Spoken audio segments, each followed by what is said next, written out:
Hello, welcome back. If you've been here before, if not, hi, my name is David. I make videos talking about media that I want to talk about. This is the second installment of the series that I'm naming for now, Books That Changed My Life. This is about the book The God of Small Things by Arundhati Roy. I have, like last time, also a notebook full of notes that I took and pictures as well. So, same thing as last time as well.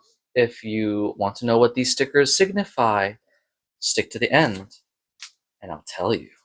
Anyways, yeah. So this is just gonna be me talking about how good, amazing this book is, and I would say this is my second favorite book of the trio of books that I read in high school that affected me a lot.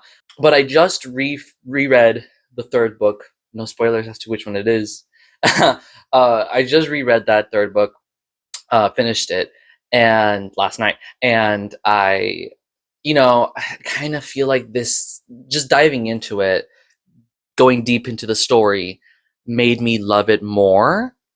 But I don't know if it's gonna surpass the other book until after I finish going through that book and like dissecting and stuff like that. But yes, this book, it's amazing. I'll talk about the author a little later, but Arundhati Roy does not write a lot of fiction books. She only has two fiction books out right now. This is one of them. But she does have a lot of nonfiction stories. I'm really excited to share this book because I guess if I want to compare the third book, it just hits me emotionally, and I emotionally like it. But this book, I love it intellectually. And like, Please Look After Mom it also hits more.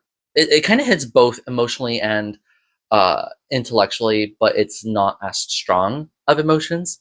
This one holds such amazing writing, some of the best writing techniques I've ever seen, and use and misuse of the rules of language. It was originally published in English, and then translated into multiple different languages.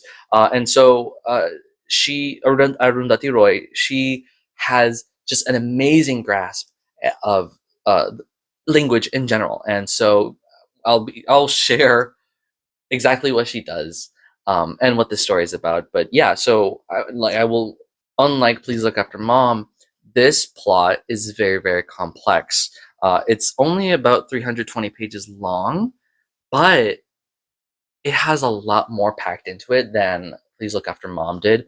And so, what I'm first going to do is just go through the plot and explain it, because there are things that I want to share, the technique of the story that has to have a basis. So, yeah, that's what I'm going to do. And then I'm going to talk about some of the techniques and then some of the themes that were really interesting in this as well. And yeah, as always, this is a huge, huge spoiler alert for the entirety of the book, and I will say it multiple times through this video. This does not replace reading the book, especially how I presented, how I have written my script. This is so not the way to consume this book. So read the book, buy the book. I'll put in links to where you can buy the book, because it's just amazing. And the way that I'm doing it is just to ease the storytelling of my video. But yes, spoiler alerts for the entirety of the book, obviously. And also, I will say it multiple times throughout the video, but content warning if you are wanting to read this book. Heavy content warning. There's a lot of adult themes in the story, despite it being main characters of children. And so I want you, if you want to read this, be cognizant that some of these things may be hurtful or may be emotionally intense for some viewers or for some readers. And so I would caution you, look into it online, see what content warnings there are and which ones might not attract you. Read the book or not, come watch this video and fan out with me, okay? So my background with this book. This is the synopsis of the book, pulled from Goodreads, because my copy doesn't have, oh no, a blurb at all. The God of Small Things by Arundhati Roy. The year is 1969. In the state of Kerala, on the southernmost tip of India, a sky blue Plymouth with chrome tail fins is stranded on the highway amid a Marxist workers' demonstration. Inside the car sits two egg twins, Rahel and Estapen, and so begins their tale. Armed with only the invincible innocence of children, they fashion a childhood for themselves in the shade of the wreck that is their family. Their lonely, lovely mother, Amu, who loves by night the man her children love by day. Their blind grandmother, Mamachi, who plays Handel and her violin. Their beloved uncle, Chaco, Rhodes Scholar, pickled bear, and radical Marxist bottom pincher. Their enemy, Baby Kochama, ex-nun and incumbent grandaunt, and the ghost of an imperial entomologist's moth with unusually dense dorsal tufts. When their English cousin, Sophie Mole, and her mother, Margaret Kochama, arrive on a Christmas visit, Estapen and Rahel learn that things can change in a day, that lives can twist into new ugly shapes, even cease forever, beside the river gray-green, with fish in it, with the sky and the trees in it, and at night, the broken yellow moon in it. The brilliantly plotted story uncoils with an agonizing sense of foreboding and inevitability. The God of Small Things takes on the big themes: love, madness, hope, infinite joy. Here is a writer who dares to break the rules, to dislocate received rhythms, and create the language she requires, a language that is at once classical and unprecedented. Arundhati Roy has given us a book that is anchored to anguish, but fueled by wit and magic. And I agree with all of that. Per my records, I read this book in June of 2017, which would be around the time of the end of my sophomore year. And like most books during that time, I got it from the library and absolutely loved it. And then like a few years later, I saw it at like a used bookstore and I snatched it up because I was like, I need to have that in my hand, in my in my shelf forever. Like I said, this book has some of the best technical writing I've ever seen. The way the story is laid out, the way that the prose flows, the way that the diction and syntax is used is so distinctly different. Arundhati Roy creates a language that only the audience and the characters, the two main characters in the story, are able to understand. Any other person who would come in and read like a page would not understand what they're meaning, but the language she creates is so amazing. Once again, most of my memory of the first time reading it is sort of clouded because it was high school, but I distinctly remember having trouble at first trying to understand what the story was trying to do, and finally, after like letting myself dive into the story, falling into the pattern of the language and some of the bigger events I remember definitely, as well as the characters, but a lot of the details got lost throughout time. But reading it back through, a lot of things in my memory just sort of came back to me, and I was like, oh yeah, I remember this small detail here. Reading it a second time, wow. I have held this book in high esteem since I first read it, and I always lauded its complexity of language with its winding storyline. But after rereading it, it holds up much better than I remember. If I read this book for the first time this year, unlike Please Look After Mom, it would still be among my top books ever. Like I said, book is only about 300 pages long with 21 chapters that vary in page length. Like some chapters are like 2 pages long. And so it follows the storylines set in 1969 and 1993. The majority of the book is set in the 1969 storyline, and the 1993 storyline is not much of a storyline. It's sort of shorter, less frequent moments here and there. In the book, the moments of the 1969 storyline are shown throughout the reflection of the 93 events, and so it's all pretty much out of order. The point of view of the story is in third person omniscient, a narrator who is not a character, but is solely rooted in the perspective of the twins, the young twins, the young children. I forget if I wrote it down later, but they're like 7 years old in 1969. And so the narration is omniscient. It can flip through different characters, but it's all within the world perspective of the children. And so, like, for example, there are moments where the narrator goes on to tangents about the past of a specific character or a specific idea. When it talks about those moments, it's very third person, omniscient, sort of detailing something with like small details here and there, and it goes right back into the perspective of the twins. And so it's hard to explain unless you read it. And there's no way that I'm going to be able to convey that idea. But it's a really interesting narration choice and point of view choice, specifically not to have it limited within one or two of the twins, but it sort of bops around, but still in the eyes of the twins. What I want to focus on, majority of the time, is the diction and the syntax of the book, the technique of the writing, and the themes of the story. Arundhati Roy has written this book in a way to reflect the innocence of children, and this is just the amazing technique use of language that makes this book stand out to me. Writers are cautioned not to break the rules of writing, but once you know those rules, then a writer can break them for specific reasons.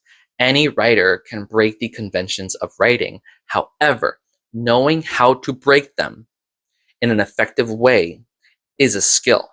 And Arundhati Roy shows in her book, in this book,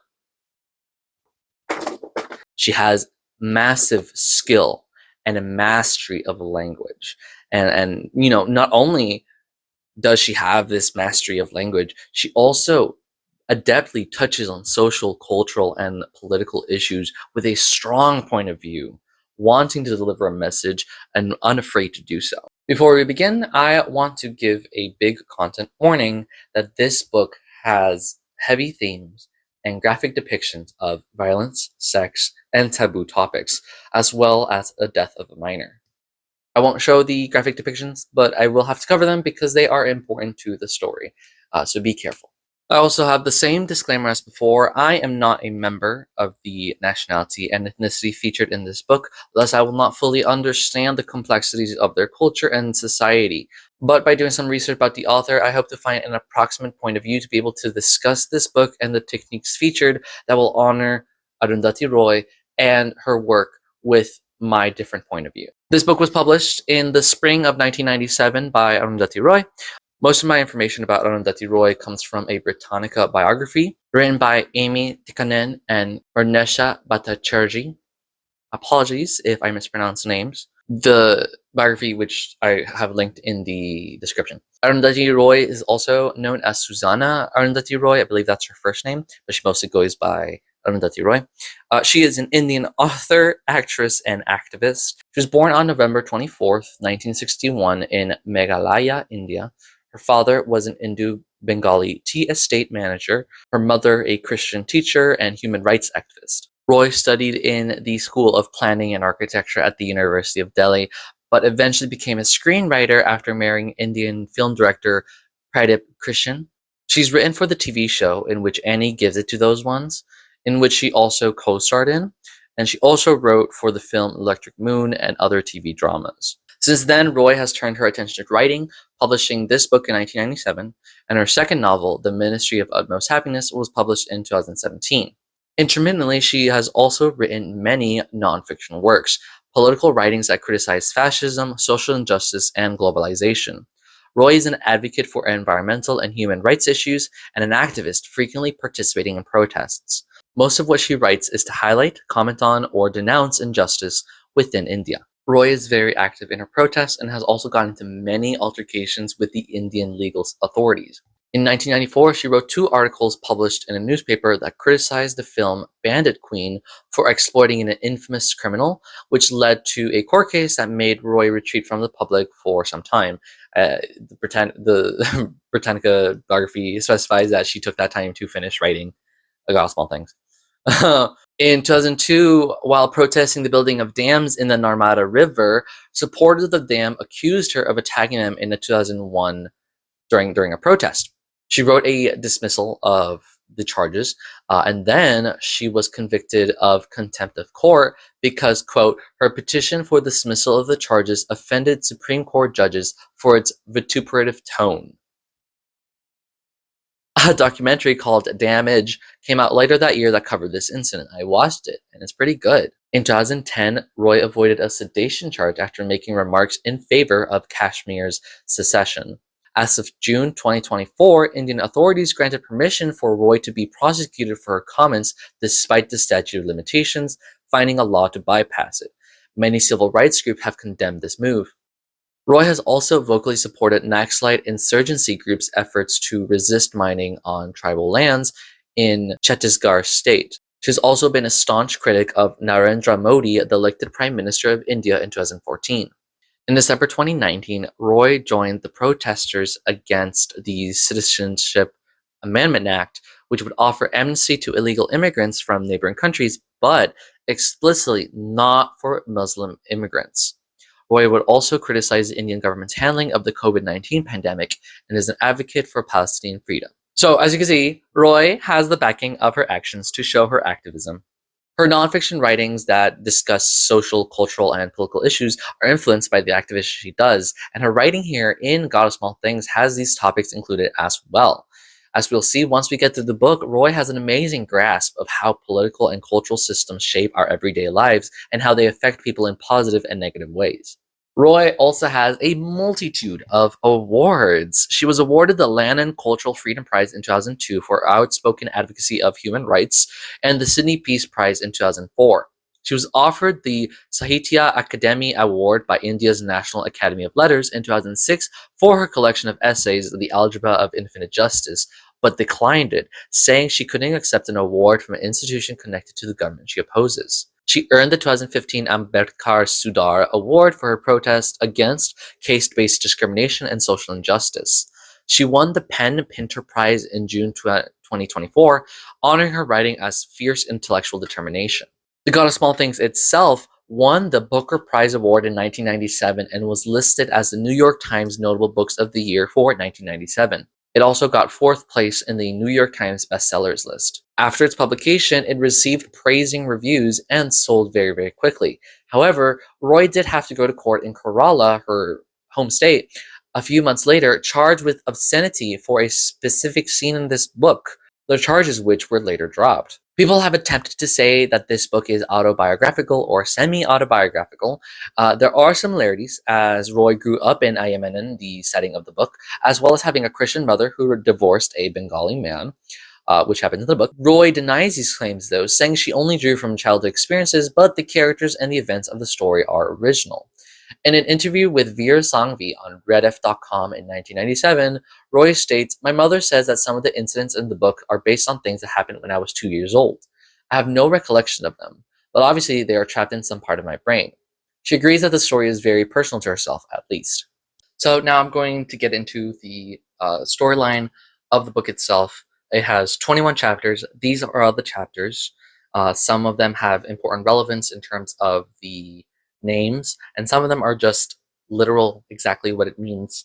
I just wanted to show this to establish, hey, chapter names have some meaning to them, you know?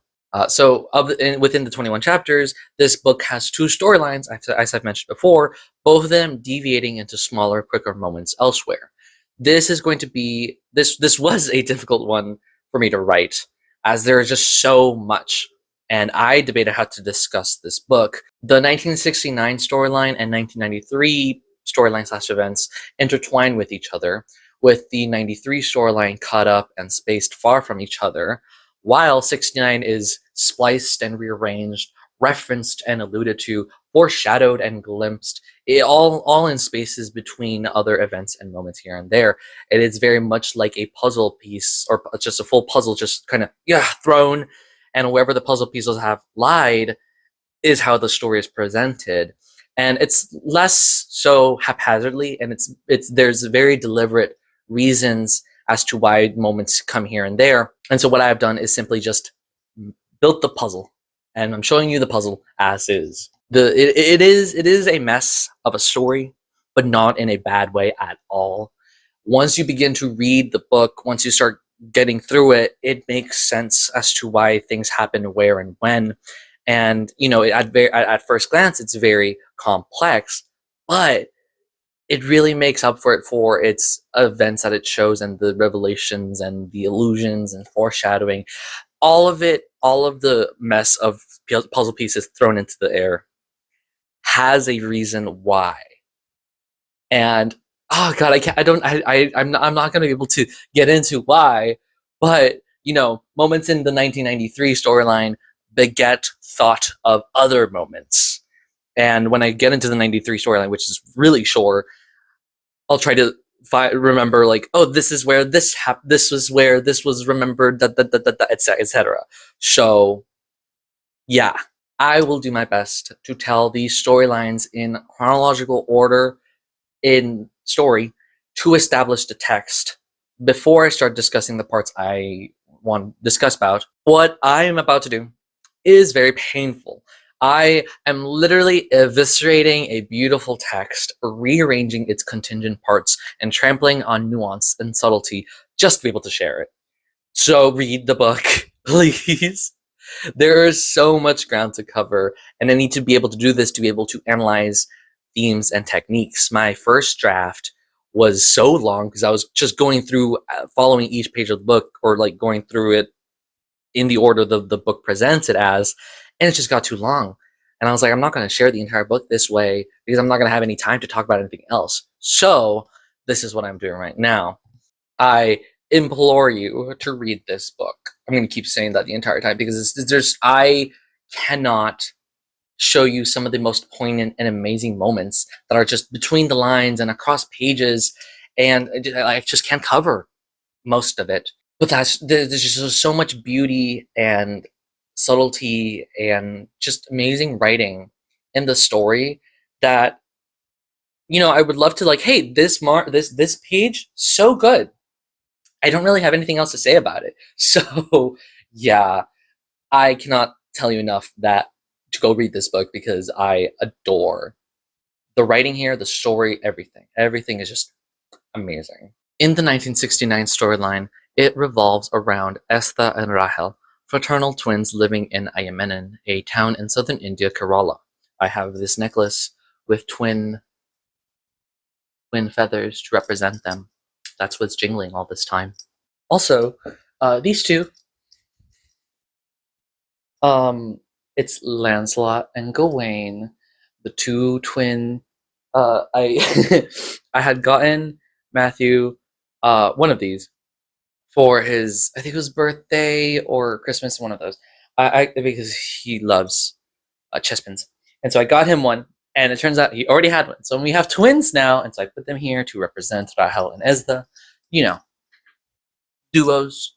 Rahel and Ezda live with their divorced mother Amu, their uncle Chaco, and their nearly blind grandmother Mamachi, and their great aunt Baby Kochama. Chaco's ex-wife, Margaret Kochama, who is a white woman living in London, is visiting for Christmas with her daughter Sophie Mole. So Kochama, Baby Kochama, Margaret Kochama.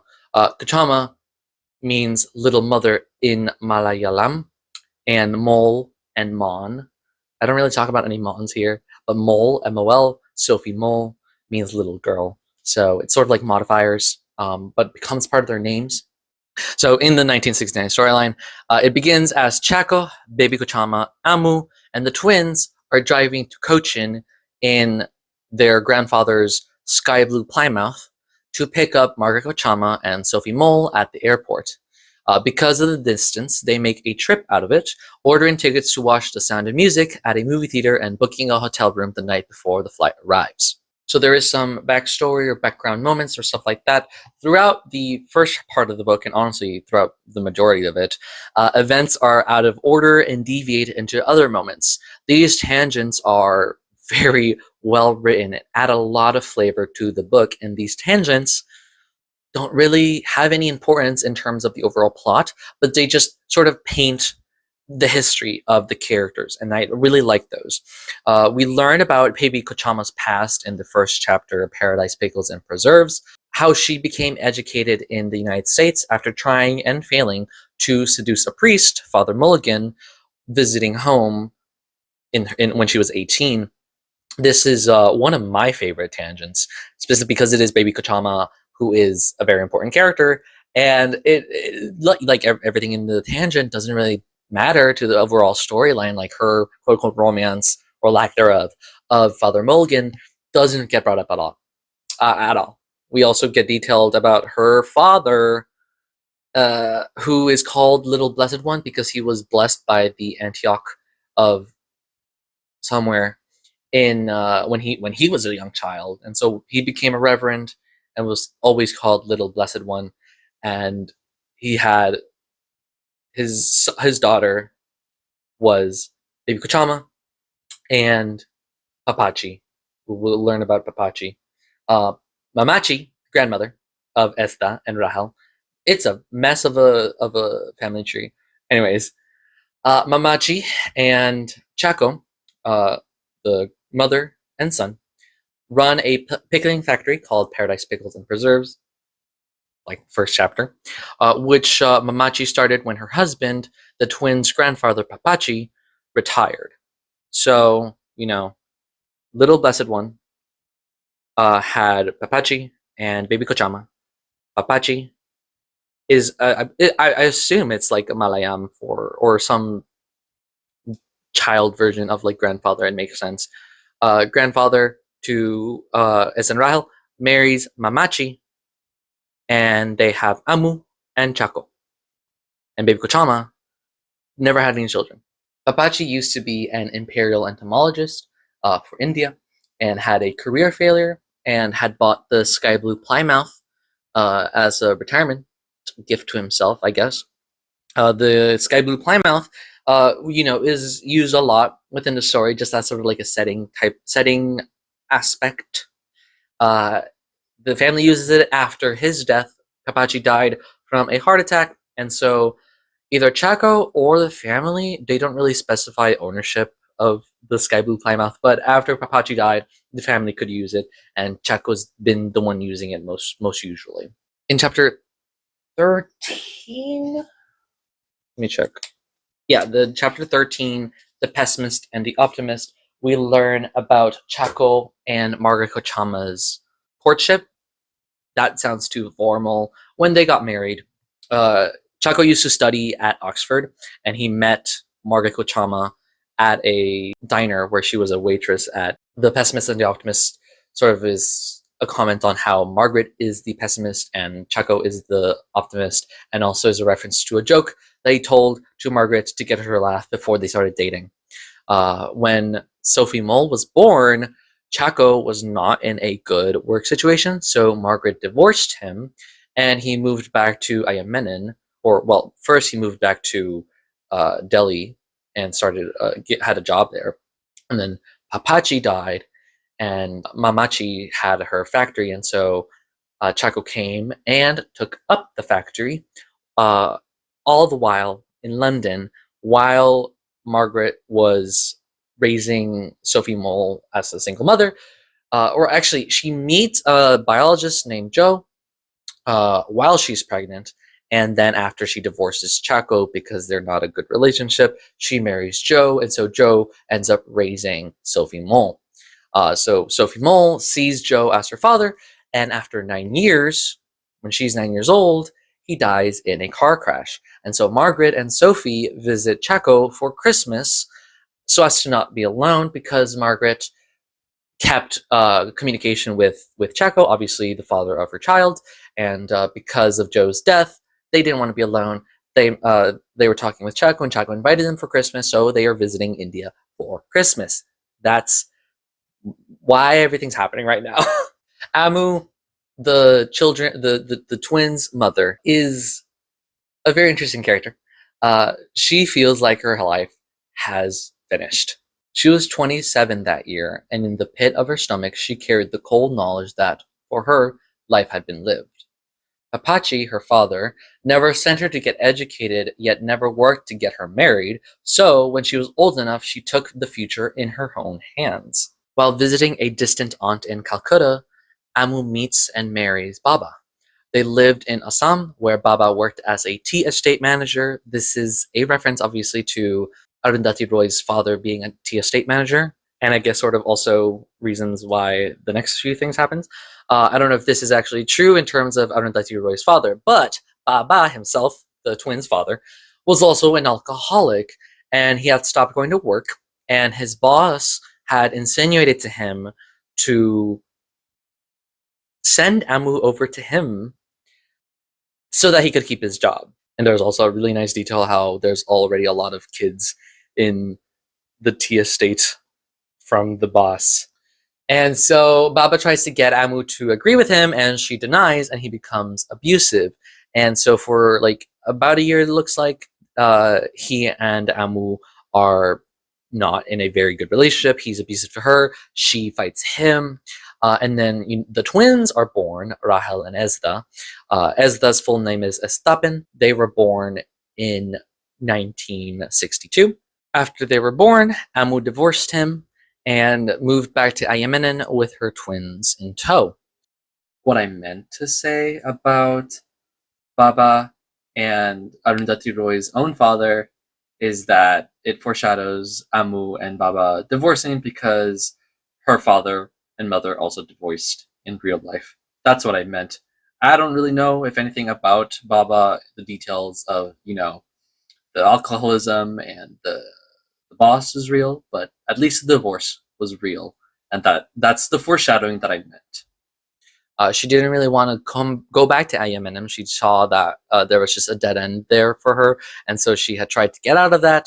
That failed, so she returns now with the twins. That was obviously like 7 years ago. Amu, or at least her family, are Syrian Christians. Amu herself isn't like specifically religious, but she is of a Syrian Christian background. And Baba was a Bengali Hindu, and so their marriage was not popular with her family because it was an inter-community love marriage. And then she got divorced. So Baby Kochama, her grandaunt, specifically looks down upon her and her twins. She also resents Amu for fighting against the system that Baby Kochama had already accepted the unmarriable label placed on them. She had managed to persuade herself over the years that her unconsummated love for Father Mulligan had been entirely due to her restraint and her determination to do the right thing. So there's already like social discontent happening within the family in and of itself. And also her divorce and return back to Ayamenen makes the community sort of both look at her with shame and pity, and she feels that, and she doesn't like this shame and pity that she feels from the rest of the community. Talking about the community, in the background, there are other characters sort of in the satellite area of them. Kochu Maria is a little person cook and housekeeper in Ayamenen House. She is labeled at some point as lieutenant to Baby Kochama. They are both in cahoots, as some would say. There's full name spelled out most of the time, Comrade K.N.M. Pillai, who is the owner of the print shop that prints labels and signs for Chaco's factory, Paradise Pickles and Preserves, as well as the local leader of the Marxist Party, as communism is very popular in this area of India. We also have Inspector Thomas Matthew as the head of the police station, who recurs prominently in the story. Ayamenem House, so like the house that they live in Ayamenem, is just called Ayamenem House, sits next to the Minachil River that runs through Ayamenem itself. Downstream from the house, at least a walkable distance, is a hut where a small family of Paravan live. By 1950, India had outlawed discrimination based on caste and the practice of untouchability, but the system is still entrenched within rural areas.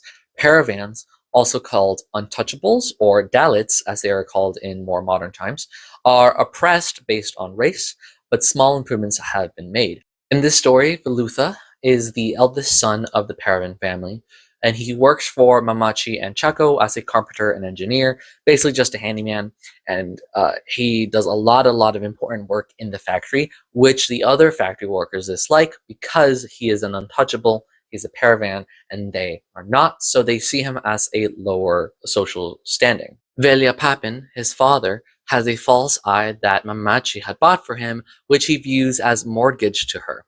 He hadn't worked off his debt yet, and though he knew he wasn't expected to, that he wouldn't ever be able to, he felt that his eye was not his own.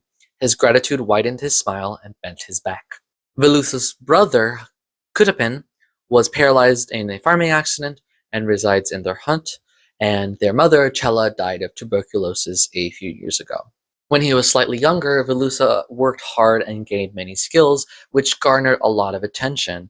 And when hired by Mamachi, he gained a confidence within himself that people don't like to see within an untouchable. This confidence would be seen as desirable in some circles of people, but in a person of his social status, it would be seen as bad. And so that's a big worry for his father. He had warned him not to be as confident, which only really angered Velutha. At some point, he decided to leave Ayamenem for 4 years, and as of the beginning of the storyline, he has returned 5 months ago and was rehired at the factory. During that time, despite attempts to stop them, the twins have befriended Velutha and play with him for hours on end. His hut is just a few minutes away and on feet. Now, the twins, Rahel and Estha, are 7 at the beginning of the storyline. They are very trusting and love their Amu fiercely. They miss having a father, and they look to Chaco to be their surrogate father figure, which he doesn't really reciprocate. Their days are filled with playing in the river and dreaming of the history house. One time, Chaco had attempted to teach them about their family and how they ignore history to their detriment. He tried to create a metaphor that history is like a house, where their family could walk in and learn what their ancestors say, but they've locked themselves out from it. The metaphor, of course, being that their family doesn't look at their history to learn from it, repeating past mistakes. But the kids, the children being children, can't comprehend this metaphor, and instead believe he's talking about an abandoned house across the river, which they dub as the History House. The History House is an abandoned rubber estate that they've only heard stories about, which used to be owned by Kari Saipu, an Englishman who moved to Ayamenem. The narration draws parallels with Kurtz and his Heart of Darkness, which is alluding to the book Heart of Darkness by Joseph Conrad, which was published in 1899, which contains an Englishman named Kurtz who lives in the Congo now. Kari Saipu killed himself 10 years ago when the parents of his younger lover took him away, and disputes of ownership between former staff have left it abandoned. The children know about the History House, but have never visited it. And yeah, that is the background of the story. There's like, all of this is detailed throughout the story and sort of like sprinkled in here and there. And so, like, for example, the History House doesn't come in until chapter 4. Pessimist and Optimist, chapter 13, is where we get Chaco and Margaret storyline. There's just so much spread around, as I just sort of contained it into like this little ball here. Here's the background for you. So, the storyline. Now, we're back into the story. In the sky blue Plymouth, the family drive to Cochin to watch The Sound of Music, which they all enjoy, and they stay at a hotel, and then, they're going to pick up Sophie Mole and Marco Chama. As they're driving, Chaco is in the driver's seat with Amu in the passenger seat, while baby Kuchama sits between Ezra and Rahel. On the drive, a train begins to cross, and so they have to stop their car in the middle of the road with all the other travelers as they wait for the train to pass. And as they do, a Marxist demonstration marches across the road. There's this really intricate moment talking about the complex connections of communism and small history within the last 20 years of communism within that area, which is really cool. I can't show that here, but it's a really interesting moment to talk about the communism that's happening in the area at that time. While the march is passing, Rahel thinks that she sees Velutha in the crowd, her friend, and she opens the window and calls out to him. Amu pulls her back in and scolds her, which confuses Rahel. Velutha, or at least the person she thought was Velutha, disappears into the crowd, and Rahel's left sort of reeling, like, why is Amu angry? Why is my mother angry? I don't understand why that thing is happening. She's 7. Baby Kochama fears being dispossessed by communists, and when a man opens the door on Rahel's side, she tells her not to speak to him. And he notices as other men approach, and they make Baby Kochama wave a flag and repeat their cheer. They leave, and Babe Kuchama is left embarrassed, and she begins to coalesce her anger and embarrassment into hatred for Belutha, making him the figurehead for the men who embarrassed her. Rahel thought she saw Belutha, and then these men sort of not assaulted, but basically embarrassed and humiliated Baby Kachama. And so, because Velutha is the only one that she can have a visual image of, he's the bad for her. After this, Chaco asks Rahel if she actually saw Velutha, and she stumbles with her words. Her and Ezda feeling the precarious situation that they are in, that Chaco has placed them in. I said, "Are you sure that the man you saw was Velutha?" Chaco said for the third time. Yes, almost, Rahel said. Chaco wonders if Velutha is with the Marxist Party, which would make him the only person working in the factory who is a card holder for the party. Comrade Kane and Pillai worries about Velutha as he wants to gain power by seizing control of the factory, and Velutha being an untouchable within the party might make the idea of a union unlikely, with the factory workers don't want to be associated with a paraban. Before the train finished passing, but after the Marxist demonstration has already left, Rahel begins to blow spit bubbles, which Amu hates because their alcoholic father would do this all the time. She tells her to stop, and Chaco tells her to stop being a fascist towards the children, the twins, telling them what to do. Amu says that Chaco should mind his own business and stop pretending to care about them. He questions if he should care for them, if they are his responsibility, and he calls them millstones around his neck. This saddens the twins, knowing that millstones are used to sink corpses in the movie Mutiny on the Bounty. Eventually, the train finishes passing, and the family arrives at the movie theater, the Abhilash Talkies. I will preface this portion with a content warning for sexual abuse regarding a minor, as mentioned prior. This moment is important to the plot as it affects as thus decisions later in connection with the orange drink lemon drink man. Skip to this timestamp if you want to avoid the discussion, but know that I will be referencing it later, not in any graphic detail at all. While watching the movie, Ezra is told to leave as he can't stop singing. It's musical, he's singing along with the musical. And when he's outside alone, the man manning the refreshments counter, whom Ezra sees as the orange drink, lemon drink man, lures Ezra around the counter. He proceeds to molest Ezra. This traumatizes him, and he returns back to the movie theater, disassociating the entire time. Now, throughout the book, before this moment, we are told how much Sophie Mole is almost deified by the adults. From Chaco loving her intensely, to Mamachi, Baby Kochama, and Kochu Maria praising her despite never meeting her.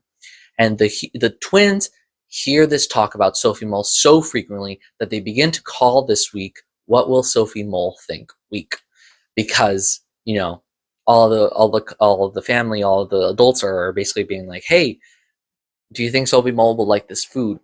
Do you think Sophie Mole would like to sleep here? What do you think Sophie Mole would think about these curtains?" They constantly talk about Sophie Mole, and so the twins start hearing all that, and they don't really enjoy this conversation. They feel like their position is threatened in the family, and they think the adults will abandon their love for the twins in favor of Sophie Mole. While they watch the movie, Ezra, who's still traumatized, and Rahel simultaneously ask if Baron von Trapp can be their father, and he won't, but would for Sophie Mole, as she is better than them.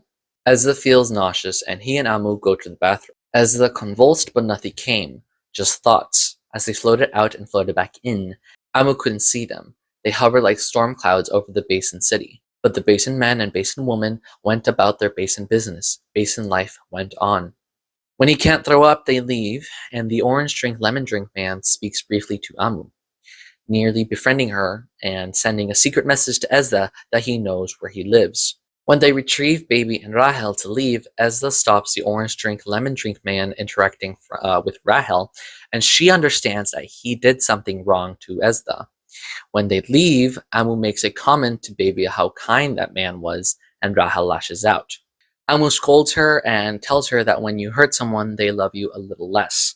Now, both Ezra and Rahel feel afraid that the love they get from the adults in their life is conditional.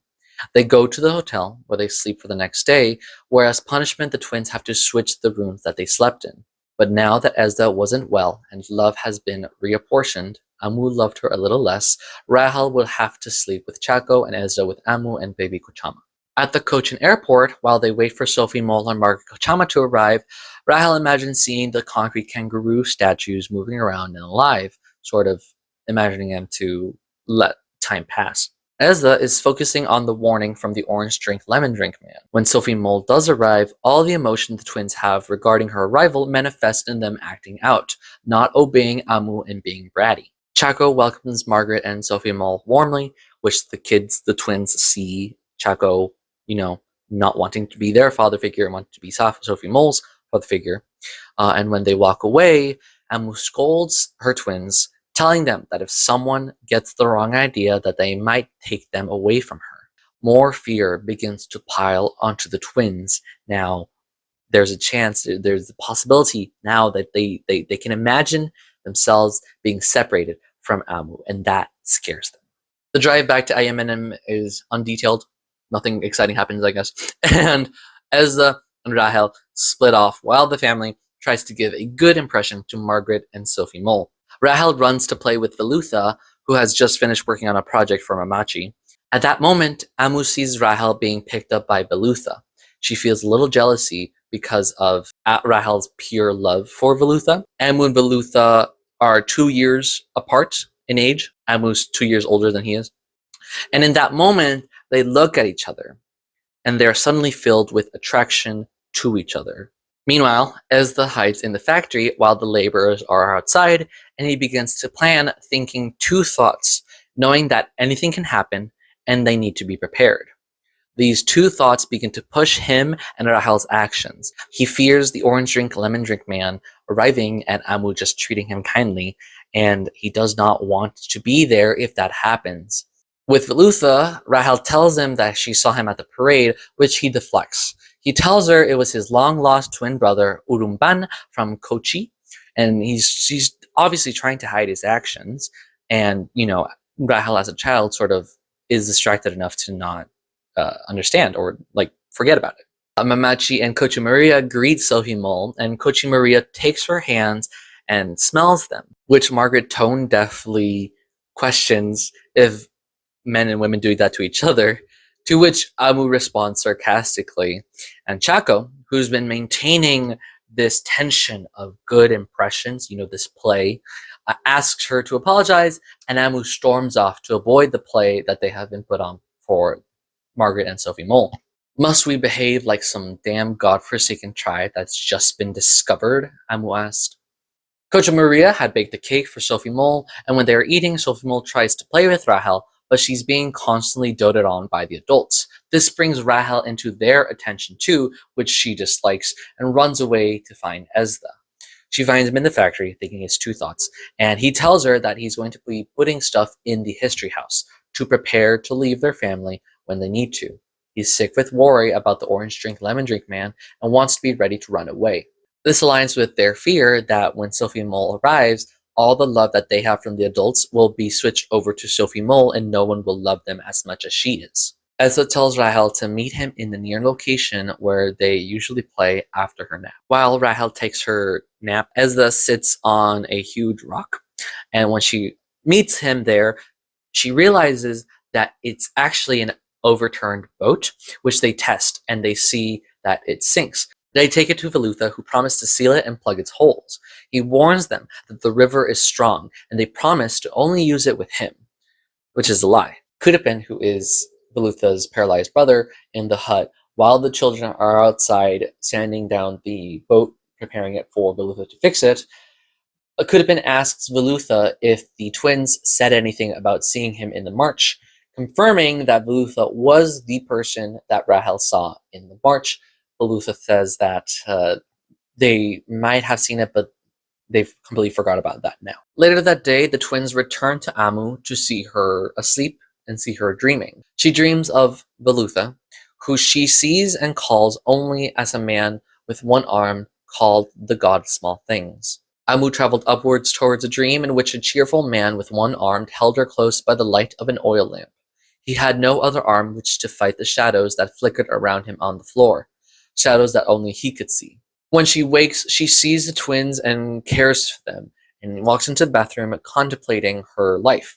Amu has been impulsive and it is an impulsive person, and she has an unsafe edge to her, having grown up with Papachi, who was very, very abusive. She attempts to imagine her future. It wasn't what lay at the end of her road that frightened Amu as much as the nature of the road itself. No milestones marked its progress. No trees grew along it. No dappled shadows shaded it. No twists, no turns, or hairpin bands obscured even momentarily her clear view of the end. This filled Amu with an awful dread, because she was not the kind of woman who wanted her future told. She thinks of the god of the small things, and realizes it's Velutha she's dreaming about. That night, Amu begins her affair with Velutha. I want you to keep in mind, Amu and Velutha in the case system, Amu being a mid-level cased person, and Velutha an untouchable, having an affair. I want to give my own interpretation as to another reason why Amu begins her affair with Velutha, besides her and Velutha's mutual attraction to each other. They begin their affair. Amu begins this affair herself the night that Sophie Mole and Margaret Kuchama arrive. And throughout this all, we've seen Chaco, Baby Kuchama, and Mamachi, tangentially, creating this tone and atmosphere of tension and, good first impressions. And it feels like Amu is sort of lashing out in anger. And the text supports this, saying at times that it feels like Amu enjoys having arguments with people, enjoys being combative. And so to me, there's this sort of idea that Amu is being rebellious, rebelling against Chaco and Baby Kuchama and Mamachi's idea of this perfect family by having an affair with someone who is of a lower caste. And so it adds an air of immaturity to this affair, which I honestly don't really enjoy, because I like this relationship. I understand how it began, but it adds this sort of immaturity to Amu, at least, which does align with her character, which is really interesting.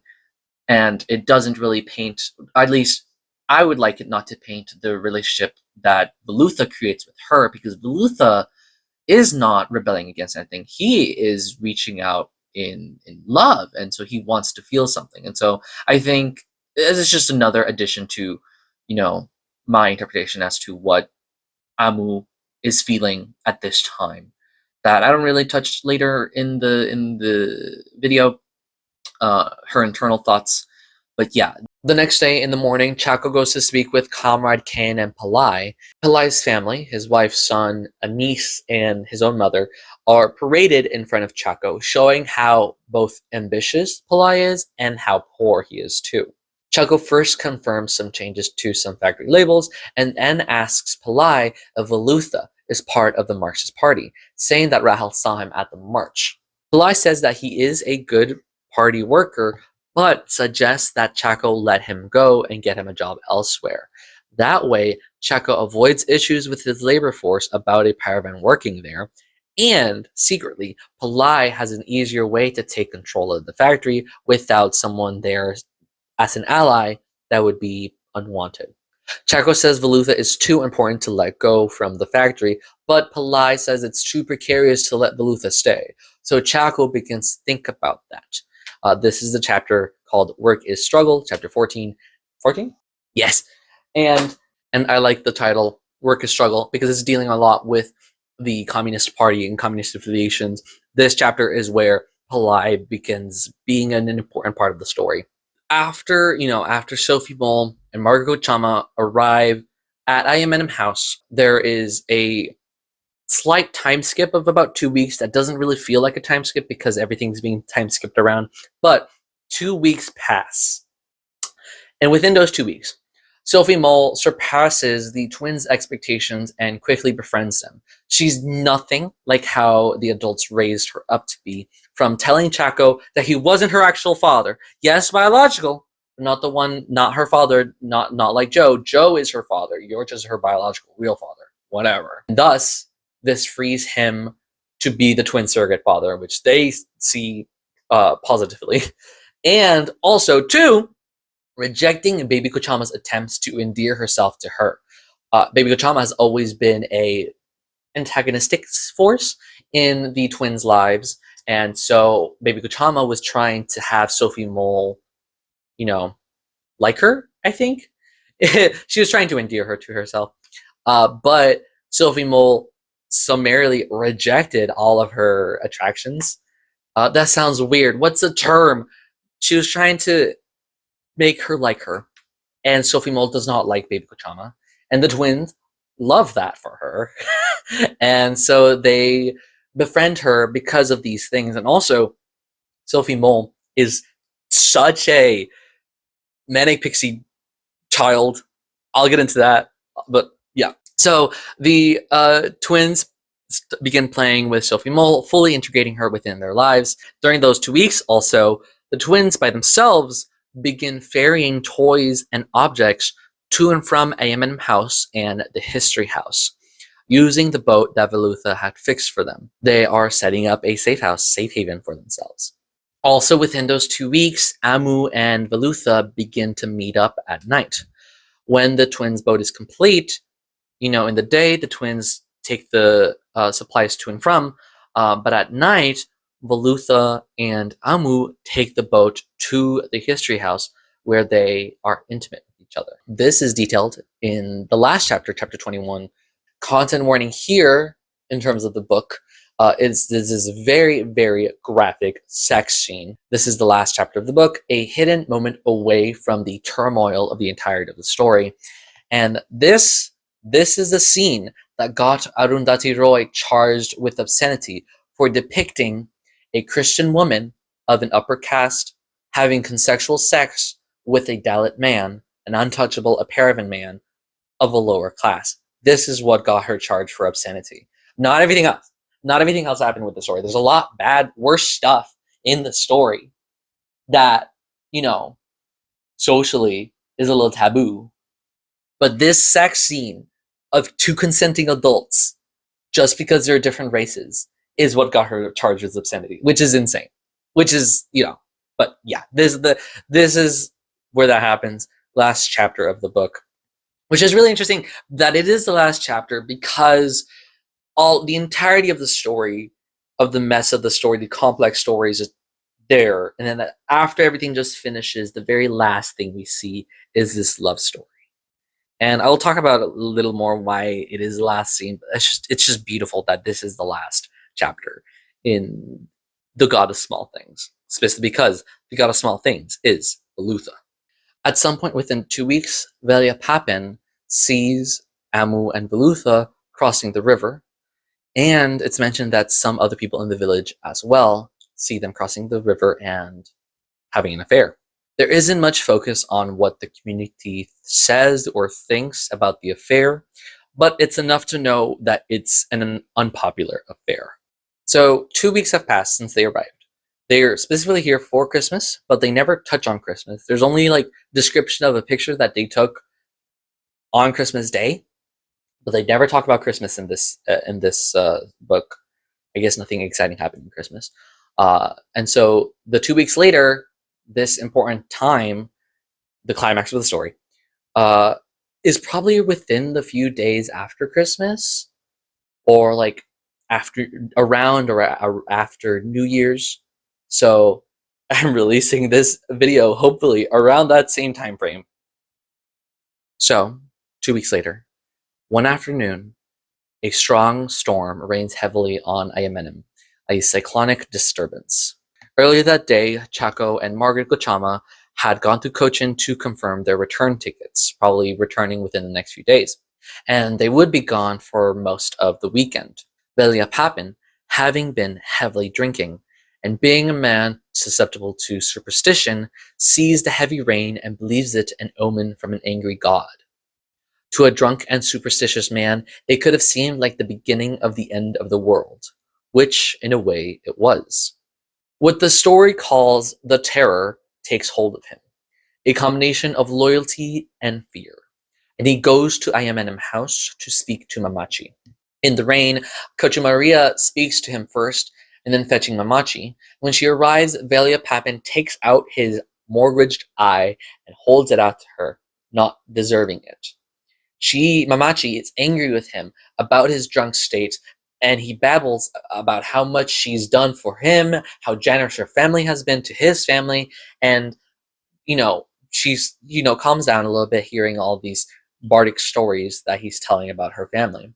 Then, torn between love and loyalty, he tells Mamachi of his son Balutha and her daughter Amu having an affair at Kairi Saipu's house. The lovers, sprung from his loin and hers, his son and her daughter. They had made the unthinkable thinkable and the impossible really happen. He wanted to tell her because of his duty to her, to let her know people have already known about their affair, and to be able to salvage her reputation. At this point of the book, there would be brief mentions and foreshadowing of Velutha and Amu's affair, and this is the first time it's directly mentioned instead of being alluded to. There's still enough context to guess that they begin an affair, but since no details are given, Velia Papin telling Mamachi here still feels like a surprise, as if it's progressed farther than expected. Before, the illusions have been sort of like a one and done sort of deal, but here it's like, oh, it's been going on for weeks, 2 weeks, and that's a big surprise. After the terror has uncoiled, Mamachi, filled now with rage, pushes Velia down on the ground, calling him a liar, which baby Kochama overhears and appears. Velia tells Mamachi that he would kill Velutha for her, and she yells at him for being a drunk liar. All the while, Maria fills baby Kochama in at what they've learned. Baby Kochama recognized at once the immense potential of the situation, but immediately anointed her thoughts with unctuous oils. She bloomed. She saw it as God's way of punishing Amu for her sins and simultaneously avenging her, baby Kochama's, humiliation at the ends of Velutha and the man in the march. The Moralai Mariakuti taunts, the forced flag waving. She set sail at once, a ship of goodness plowing through a sea of sin. Baby speaks to Mamachi, telling her that it all must be true, and they know Amu is very capable of this. Mamachi, who ordered her life by judging people based on who or what they are connected to, sees that this could ruin their family's reputation and gets angry with Amu, her own daughter. Velia Papin runs back home where he waits for Velutha's return with an axe in hand. And Kudapin, helplessly paralyzed, prepares to warn Velutha before he enters if he hears them. Velutha will never appear at their house. Baby Kochama, fulfilling her role as the antagonist of the twins, and now the antagonist of the story, manipulates Mamachi, pointing her in the directions she wants to enact her plan. With Maria as her help, her lieutenant, she convinces Mamachi to summon Velutha to fire him before Chaco returns from him and Margaret's trip. Then she turns Mamachi's attention to Amu. She said, among other things, how could she stand the smell? Haven't you noticed they have a particular smell, these paravans? She then lures Amu into her room and locks her in there to not let her do anything reckless. Velutha is summoned to Ayamenem house. Mamachi berates him, calling him names, yelling so loud even Amu can hear her, and fires him. He knows this is about the affair and feels the fear of society turning against him. It's happening, a voice informed him. It has begun. Baby Kochama was behind Mamachi the entire time, coaxing her words, making sure her anger didn't die down. Mamachi says that if he stays on a property any sooner, they'll have him killed. In a burst of quiet anger, Velutha says, we'll see about that. And Mamachi spits in his face, and he leaves Ayamenem house in a haze. The twins, ignorant to the machinations around them, go to Amu's door and ask her why she's locked up. In her incoherent rage, Amu places blame on them. Because of you, Amu had screamed. If it wasn't for you, I wouldn't be here. None of this would have happened. I wouldn't be here. I would have been free. I should have dumped you in an orphanage the day you were born. You're the millstones around my neck. A direct reference to Chaco calling them millstones around his neck. She tells them to go away and leave her alone. This is a culmination of all the frustration Amu has had for her decisions backfiring, and now has put all this pain onto the children. The twins' worst fears have been realized, and Ezra enacts his plan.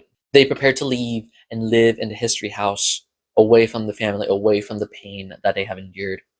Somehow, Sophie Mole catches wind of their plan and tags along, saying that they need to have solidarity in their running away. A little interesting, cute little moment of like, hey, communism. Ezra tells Rahel that if they only go back if Amu begs them to.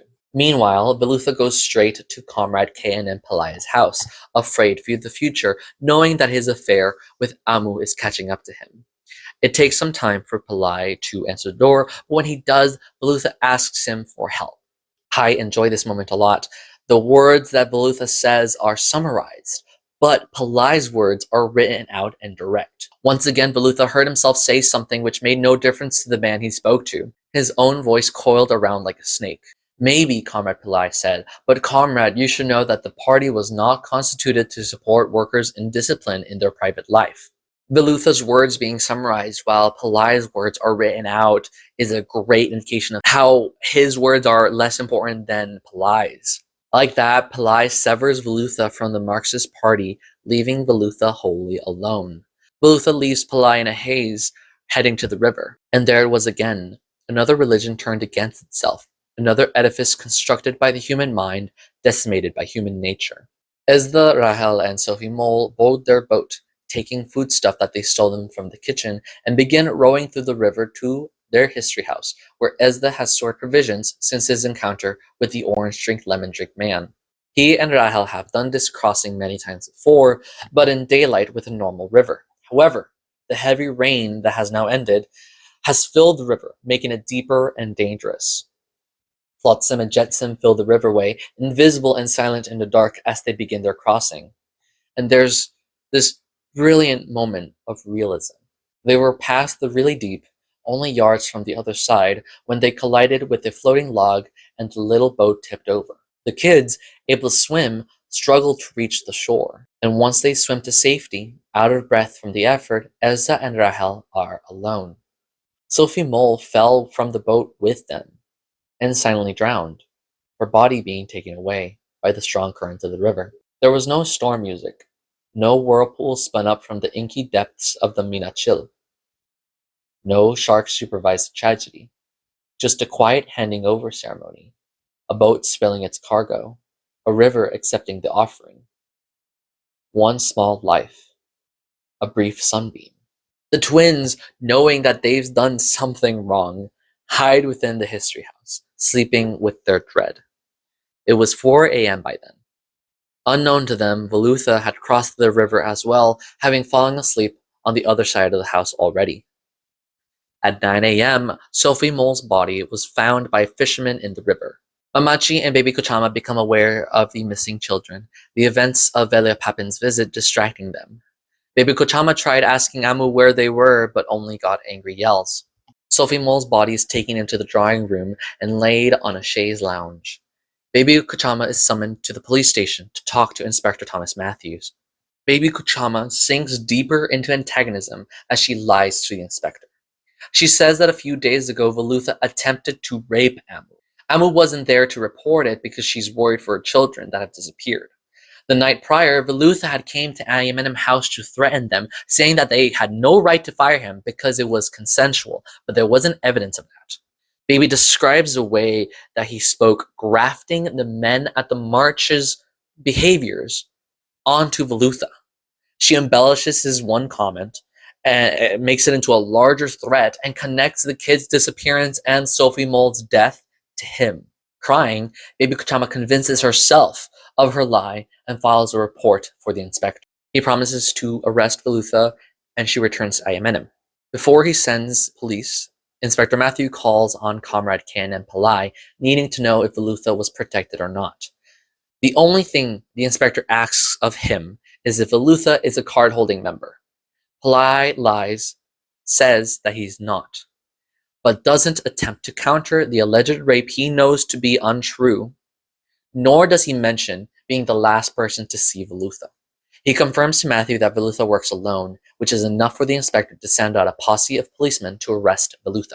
When Baby Kochama returns to Ayamenem house, Chaco and Margaret have returned, and Margaret is despondent at seeing her daughter dead. When Mariko Chama saw her little daughter's body, shock swelled in her like a phantom applause in an empty auditorium. It overflowed in a wave of vomit and left her mute and empty-eyed. She mourned 2 deaths, not 1. With the loss of Sophie Mole, Jo died again. She had come to IMNM to heal her wounded world and has lost it all instead. She shattered like glass. Margaret had to be sedated, and she would spend the rest of her time in India under tranquilizers until she had to return to London. Soon, a group of policemen converge on the History House, finding a sleeping Velutha. Ezra and Rahel are awoken by the policemen brutally beating Velutha. It's a very graphic, descriptive scene. The kids see Velutha's different body, and different details of it haunt them for the rest of their life. Little snippets coming in and out of the narrative throughout. Mentions of blood, mentions of broken fingers. It all haunts them throughout the narrative. Rahel tries to escape reality by telling Ezra that it wasn't Velutha. It was his long-lost twin brother Urumban from Kochi. The policemen finally see the twins and see their provisions. They destroy, steal, or bury underfoot their safe haven, trying to cover up the fact that the kids came to History House willingly, which conflicts with Baby's report. Most of the twins' toys are destroyed or taken, and they are brought to the police station. There, the inspector asks if Velutha kidnapped them, which they truthfully answer with no, obviously not. And since their story conflicts with Baby, she's summoned back to the station, where Inspector Thomas Matthew tells her that a technically innocent man is dying in a cell because of her. She could be charged with a crime for filing a false report, and the only way to fix this is if Amu corroborates her report or the twins do. Baby tells the inspector that the twins will identify Velutha as their captor, and she speaks with them alone. Baby Kochama, in her largest moment of antagonism, tells them how they are to blame for Sophie Mole's death. And if asked by a judge, Baby can't lie and has to tell them how they took Sophie Mole against her will and drowned her because they were jealous of her. The twins, filled with exhaustion and shock, they've barely slept. They saw Velutha be brutally beaten, and now Baby's telling them that Sophie Mole's dead because of them. They don't know what's happening. They are completely enraptured by her story. She tells them that because they killed Sophie Mole, they and Amu would be arrested and taken to 3 different prisons, separated. She describes the horrible conditions and tells them that the only way to save Amu, the name of the chapter, is to answer Inspector Matthews' question with a yes. As though she was offering them a choice of 2 treats, fishing or bathing the pigs. Bathing the pigs or fishing. They obviously agree, wanting to save Amu. The narrator questions, did they really have a choice? They did have a choice, but did they really? I forgot to write this down, but this is a really good moment here. In the years to come, they would replay the scene in their heads, as children, as teenagers, as adults. Had they been deceived into doing what they did? Had they been tricked into condemnation? In a way, yes. But it wasn't as simple as that. They both knew that they had been given a choice, and how quick they had been in that choosing. They hadn't given it more than a second thought before they looked up and said, not together, but almost, save Amu, save us, save our mother.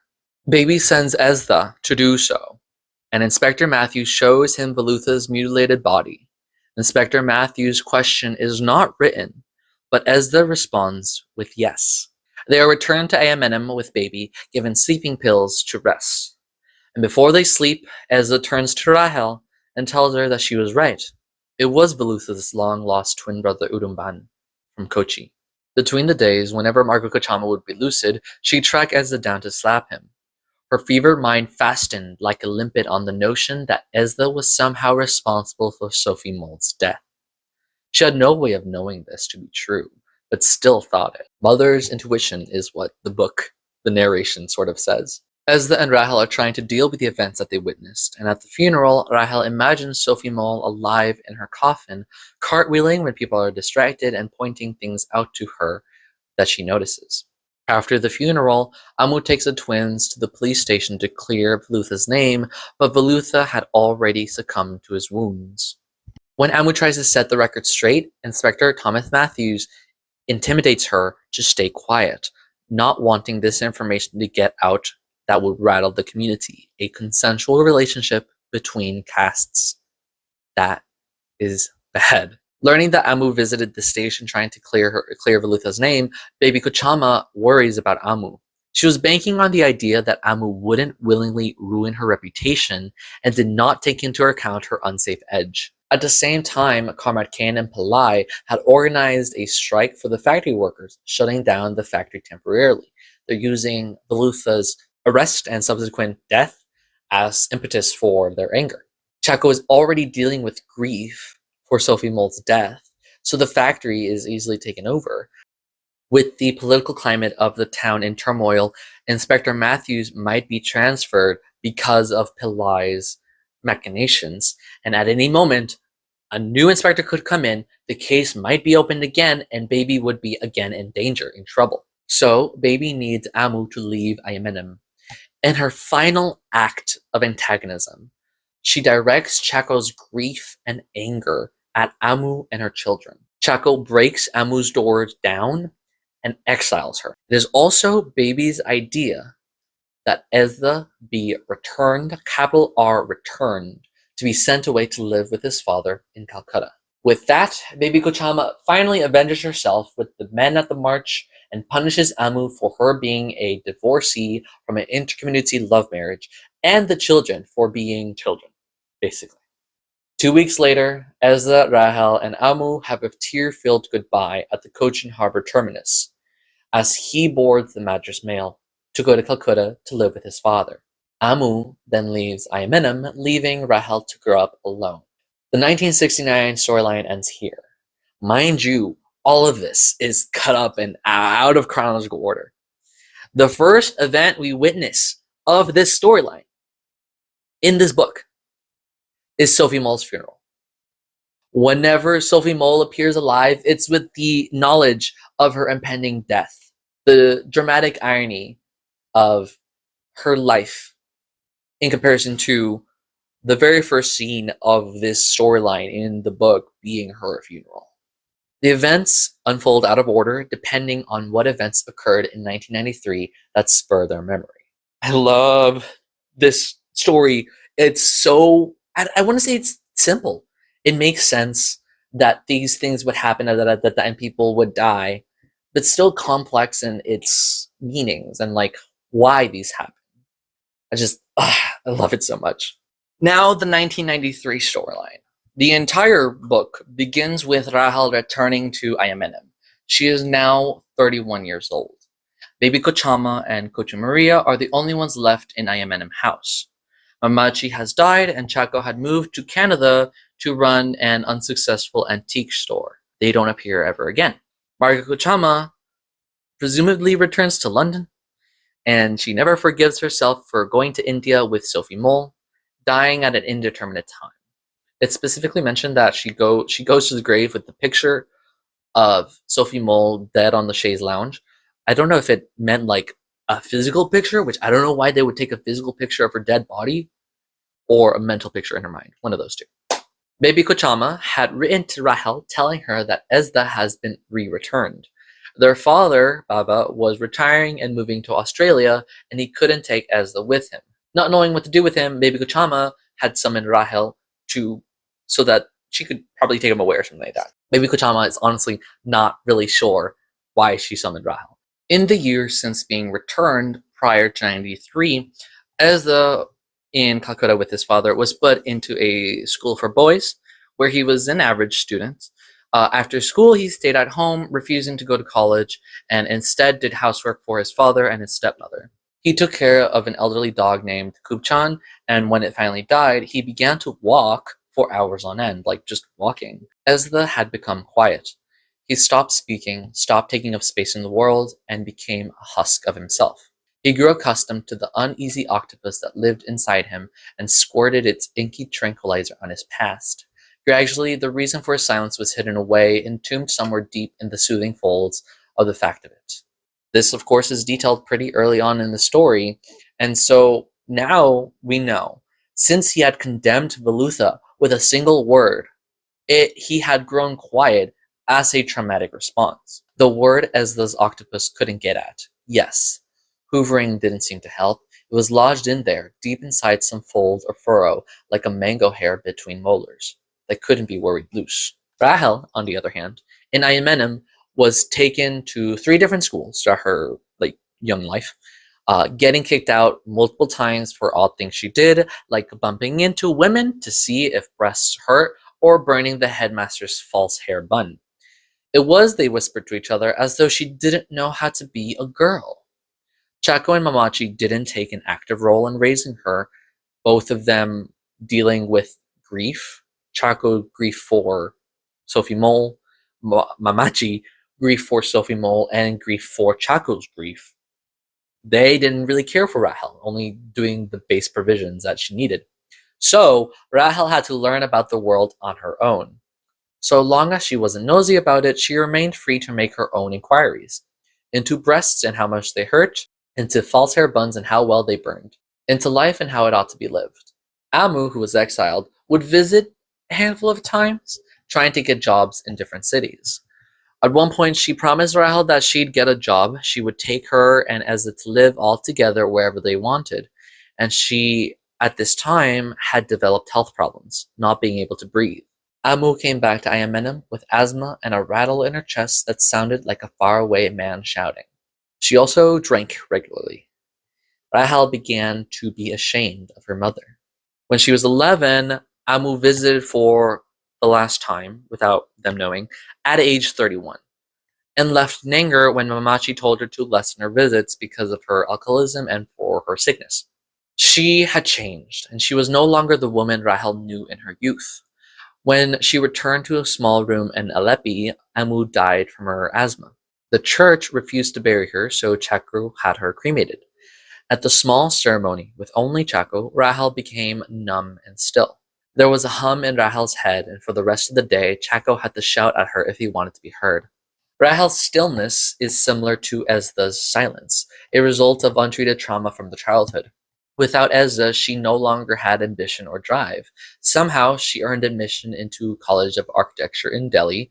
The narration calls it mediocre, and I can't help but think that this is the same school Arundhati Roy went to. And there, Amu spent 8 years never completing her degree, working in an architecture room. She eventually meets Larry McCaslin when he visits Delhi, and they get married and move to Boston. Rahel lives the rest of her life in the United States, moving around the East Coast. They divorced because Larry saw within her a forced optimism and the numbness and stillness within her from the lack of her twin brother. She eventually finds herself in Washington, D.C., which is where Baby Kuchama's letter finds her, telling her about Ezda's re-returning. She decides to go to Ayamenem to reunite with Ezda after 20-odd years. At Ayamenem, Baby Kuchama and Kucha Maria are enthralled by a satellite TV that had been installed. The house, the garden, and the Plymouth had all been forgotten by them. When Rahel arrives, Ezra's head begins to be filled with noise, and Rahel begins to feel active, a sign that being together once more is healing them, maybe a little slowly, just enough that they feel slightly alive. They are both the same age that Amu was when she died. Rahel attempts to reach out to Ezra, who acts like an aimless ghost, walking for hours around Ayamenem. He's almost a stranger to Rahel, and she doesn't know how to deal with this. Rahel sees that Baby Kuchama has aged, now 83 years old, covered in makeup and jewelry. Kucha Maria is about the same, just older, and they watch TV at all hours of the day, learning about the outside world and watching wrestling. Baby Kuchama worries about the world outside her, locking all the doors and windows. After the events of 1996, the factory was closed down as Chaco no longer had any desire to keep it going. Palai had already seized it. Everything was finished with it. So the factory was shut down. And they have passive income coming from the rubber estate besides Ayamenem House. That's how they are able to survive without anybody working there. Rahel sees that Ezra has taken up residence within Amu's old room and keeps it meticulously organized and clean. And that's the only sign of life within him, any sort of purpose within him. Back in her childhood town, Rahel begins to learn about the changes within Ayamenem itself. The Minachil River, which used to be strong and wide, which killed Sophie Mole, is now depleted, small, and polluted. Most of its water diverted for farms. The History House, Kari Saipu's house, the house that where all of the climatic stuff happened, was sold to a five-star chain hotel named Heritage, and it is described as authentically Indian and God's own country, the name of the chapter that this is talked about.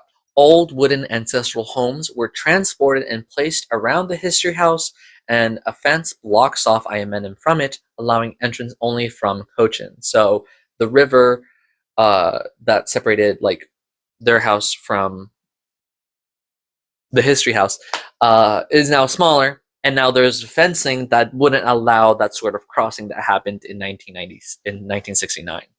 They never call it a hotel. Well, they never call it the hotel Heritage. They only call it God's Own Country, which is kind of a cool name, I'd say. At the pools, there are Kathakali performances, which are traditional Indian dance performances lasting hours to tell folklore stories. For the hotel, these hour-long epics have been cut down to 20 minutes for tourists, marketed as regional flavor. Kari Saipu's house itself became the kitchen, and all the twins' destroyed toys lay buried underneath it. Ezra and Rahel throughout this storyline have quick interactions with Comrade Ken and Pillai, who lauds Rahel for having moved to America and pities Ezra for his silence. He brags about his son, Lenin, who works in Delhi with the German embassy and has changed his name to Levin to avoid political issues. In this moment, he shows Rahel a picture taken at Christmas Day of her, Ezra, Lenin/Levin, and Sophie Mole, which triggers more memories. This is when we start getting into when Sophie Mole arrives and stuff like that. At Ayamenem House, Rahel searches for hidden objects she squirreled away, hoping to incite Ezra to remember her past with her, and she ends up finding the wisdom exercise notebooks Amu had them fill out to learn English. This is that chapter. We learn about Amu's death here specifically, and Ezra disappears from Rahel after she, reminisces about Amu's death. And she steps outside to look for him, and they both hear the music of a Kathakali performance nearby. In this moment, she steps out into like the veranda, and she sees Ezra stepping inside, and so it leaves the veranda open, and it goes into like, and that's where the play Welcome Home, Our Sophie Mole plays, and that's when that chapter begins. Yeah. Rahel and Ezra, which she doesn't know that Ezra does this at the same time, they go to Ayamenem Temple, where the Kathakali performers arrive after having performed at God's Own Country. They perform their hours-long performances for themselves and as an apology to the gods for cutting the stories down. The stories that they tell are Karna Shabadam, Karna's oath, to Duryodhan Vadham, the death of Duryodhan and his brother Dushasana. The way that they're presented makes me want to say that it's trying to say something, comment on the story and of its like the book. These plays that are being put on and their description of it is telling me that it's a comment on something that's happening within the storylines. I don't have the cultural know-how to understand what it is, so if you know about these stories, what they sort of like mean and sort of the folklore, I would love for you to tell me about that. Unfortunately, I tried looking it up, but there wasn't anything concrete in terms of what's happening within. I thought that one of these was setting down the caste system, but from what I can tell, it's not this story. So I'm not fully sure, but I do want to at least mention these stories are mentioned in detail in the book. Don't know why. Please enlighten me about that. Anyways, the performances last until like early morning, hours long, and then Rahel and Ezra walk out together. There's a point where she is, watching the performances, and she feels that Ezra has entered the room without seeing him, and then she sees him across the temple, and so that's when they are meet up and then head back to the house together. On a separate day, baby Kuchama prepares for bed, and she writes in a diary, She gets a really nice bookend for her story here, as the priest, Father Mulligan, that she longed for in youth has died 5 years ago. And she reclaims him now in death and is happy with her memory of him as she slowly wastes away. It's basically like he was Christian and then converted, renounced his vows of his religion, and which she was happy about, but he renounced his vows to turn into a different religion. I forget what religion it was, which she was not happy about. But when he dies, she now just claims him as he was in Christianity, and it's just really fun bookend to that one beginning story that I enjoyed a lot. And Baby Kuchama is a really interesting antagonist here because honestly, I would not have expected Baby Kuchama, the grand aunt, to be an antagonist here. I didn't remember Baby Kuchama being such an antagonist in the first time I read this. I definitely remember her being, mean and doing stuff, but as a full-on antagonist of the story, and also an antagonist that succeeded. The main characters failed, or at least they were punished by the antagonist's actions. That's really interesting. And then all of a sudden, so Baby Kuchama does all this in 69. And then she's just in the house. And Rahel and Ezda kind of know that she did all this and she was like, an antagonist. I wouldn't go as far to say that she was evil or whatever. She was definitely a bad person. And the twins don't really like treat her like a bad person or anything like that. They kind of just sort of like accept that things happened. Obviously, they are traumatized and they don't understand everything that happened to them. But, it's interesting that in 93 storyline, Rahel and Ezra are in Ayamenem house and they sort of just, more than anything, ignore Baby Kuchama. Like, there are times where Baby Kuchama speaks to Rahel and she's like, see how silent Ezra is? See, he's not going to talk to you. He walks past. See, he didn't talk to you. I told you. And Rahel doesn't really comment or anything like that. And they don't really, look at her in an antagonistic way. And I'm not saying they're like accepting of like her actions. But it's definitely really interesting that this antagonist doesn't get her comeuppance. Or in some way, her comeuppance is just living and wasting away without any other purpose. And she's fine with that. She's an old lady now.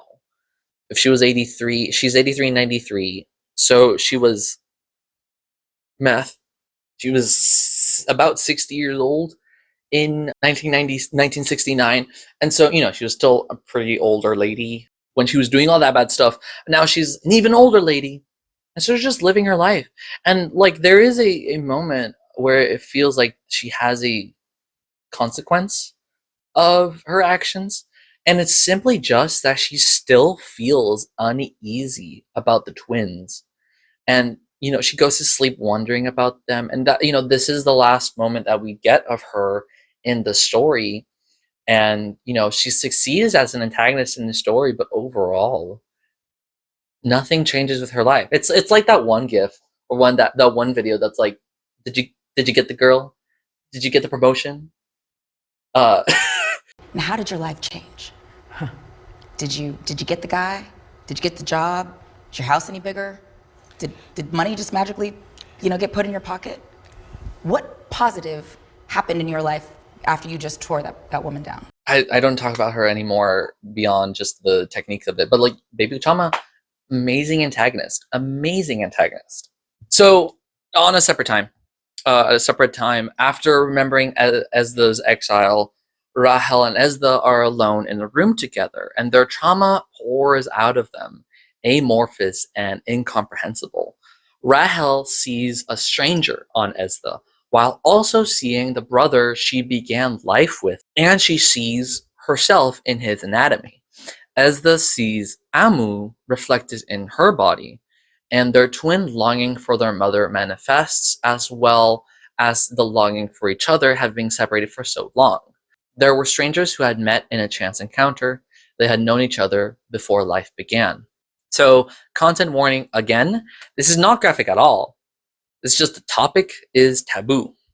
It seems that Ezra and Rahel have sex with each other. I say it seems because the narration beats around the bush, beats around the idea, not giving any descriptors, only using euphemisms and common sayings to allude to it. And, it makes it very clear that this is an expression of grief rather than of lust or happiness, having built up their lack of closure and need for connection. I would like to say that they did not commit incest, but the story makes it pretty clear that they did, but it's out of just a consequence of everything bad that happened to them. So I have to honor and report as to what happens to their stories. And after this moment, the storyline ends here. They don't really have any conclusion as to what happens with Rahel and Ezda after 93. The storyline ends here, but like I said, it ends with Amu and Velutha's relationship affair. So, yeah. Like I said, both storylines are threaded around each other. The 93 storyline introducing aspects that are reflected on and spill into depictions of the 69 storyline. The 1969 storyline. Now that you have a basis for the story, I want to touch on my favorite parts of the story. Like I said before, the diction and syntax used brings us into the world of Ezra and Rahel. The narration is in third person omniscient, but it's as if the narrator was influenced by the twins' perception of the world. There are several specific words and phrases that are repeated throughout the narration, an additional line that recalls something prior or it means something distinct. And these symbols, motifs, and other figures of speech fill the prose with beautiful subtext and secondary meanings, and also create a rhythm and repetition that is so compelling and stabs at your emotions at the most poignant of times. And especially just the rhythm of like children learn by music, and there's not much focus on music in the story, but the rhythm of language is just superb. But first, a few quick lessons.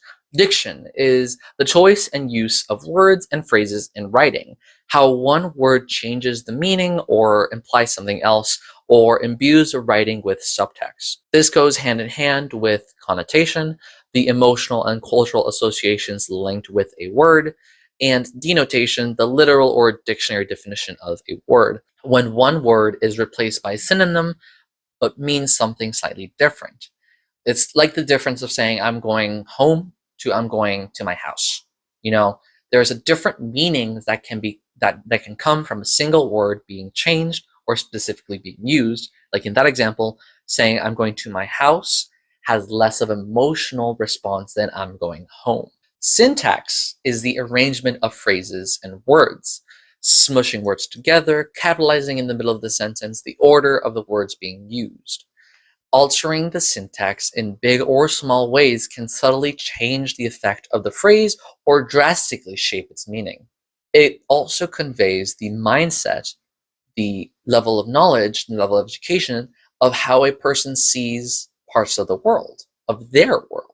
To begin with, throughout the entirety of the book, the narration has words capitalized or smushed together. Regular syntax would frown upon this, but by assigning capitalized letters to these words, these concepts move away from simple concepts into proper nouns and ideas that the mind of a child would latch onto. For example, when Sophie Mole and Rahel meet for the first time, Sophie Mole says about Joe, "He died 2 months ago. We've come here to recover from the shock."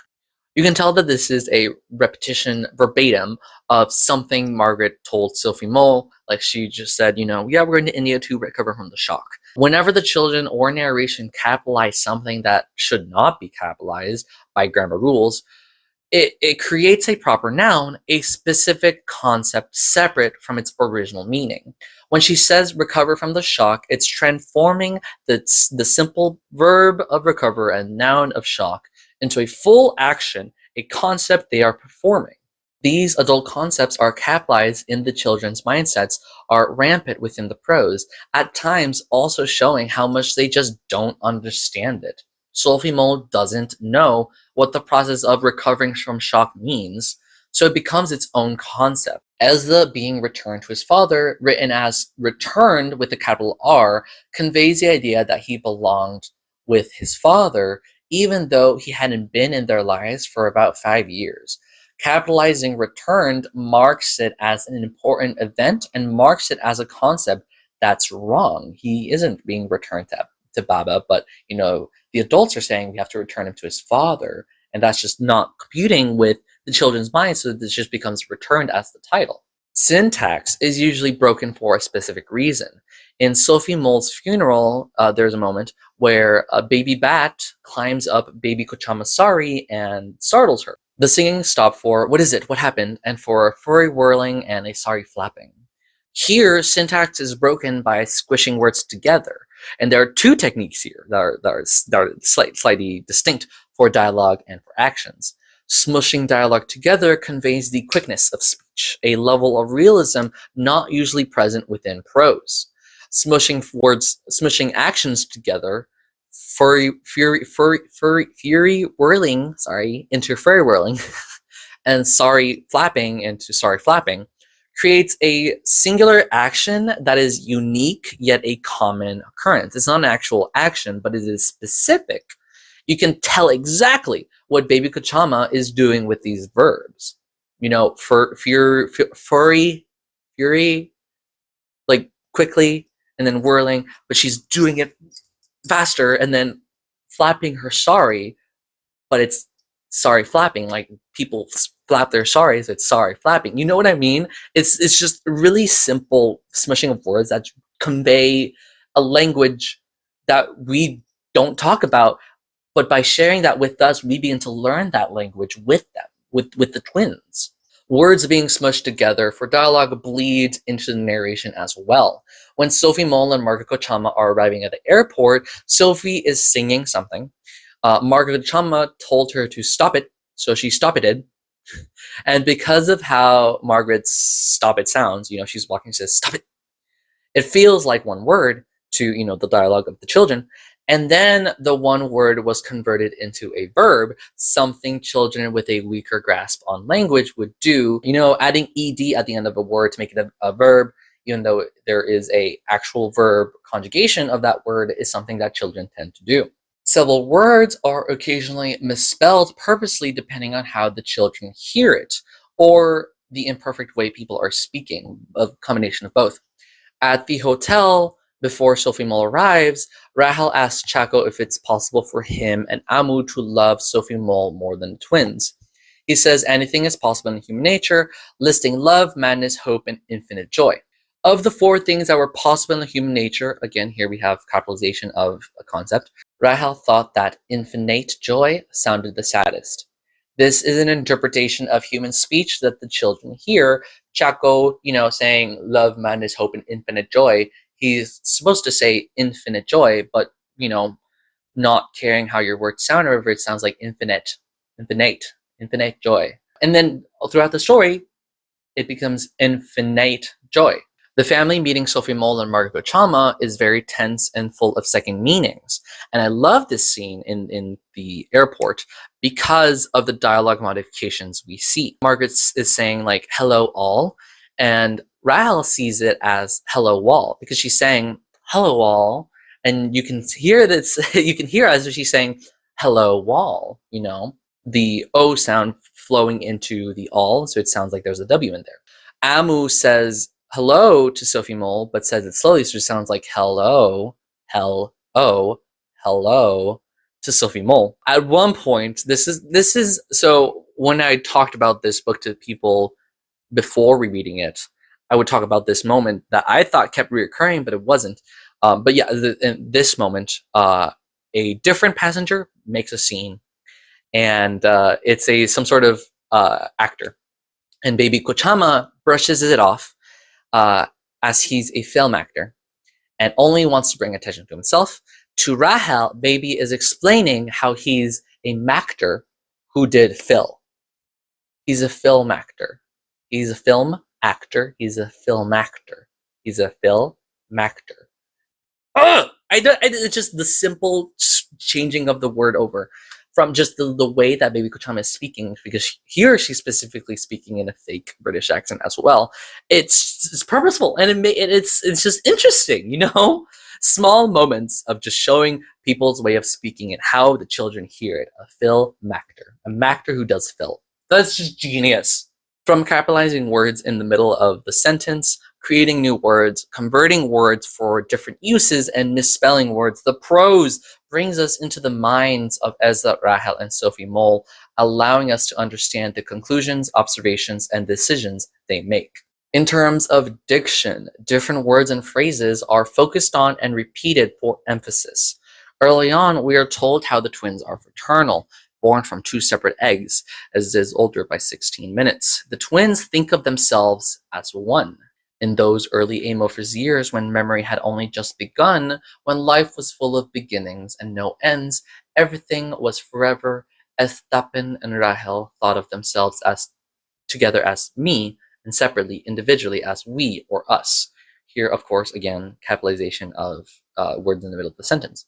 They also have this sort of fictitious twin telepathy, which gets focused on several moments here and there. It's not a big focus, but it's definitely like it's the story sort of accepts that they have this sort of telepathy. Rahel remembers, for instance, though she hadn't been there, what the orange drink, lemon drink man did to Ezra and Abalash talkies.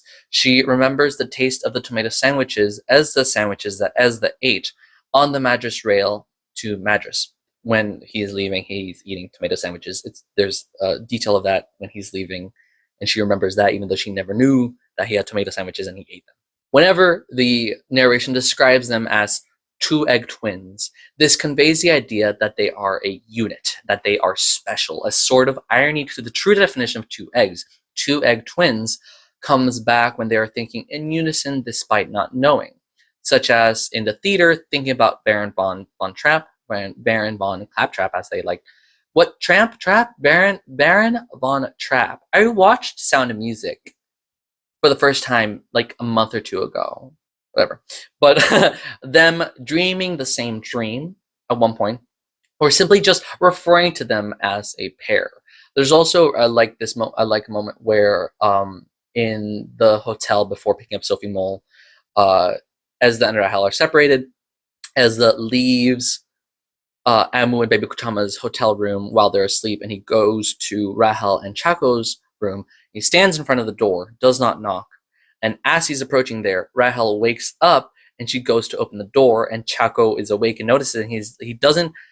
He stops and thinks about it, but decides not to dwell on it. But the fact that Rahel knew that Ezra was coming without even hearing him was just an interesting moment there.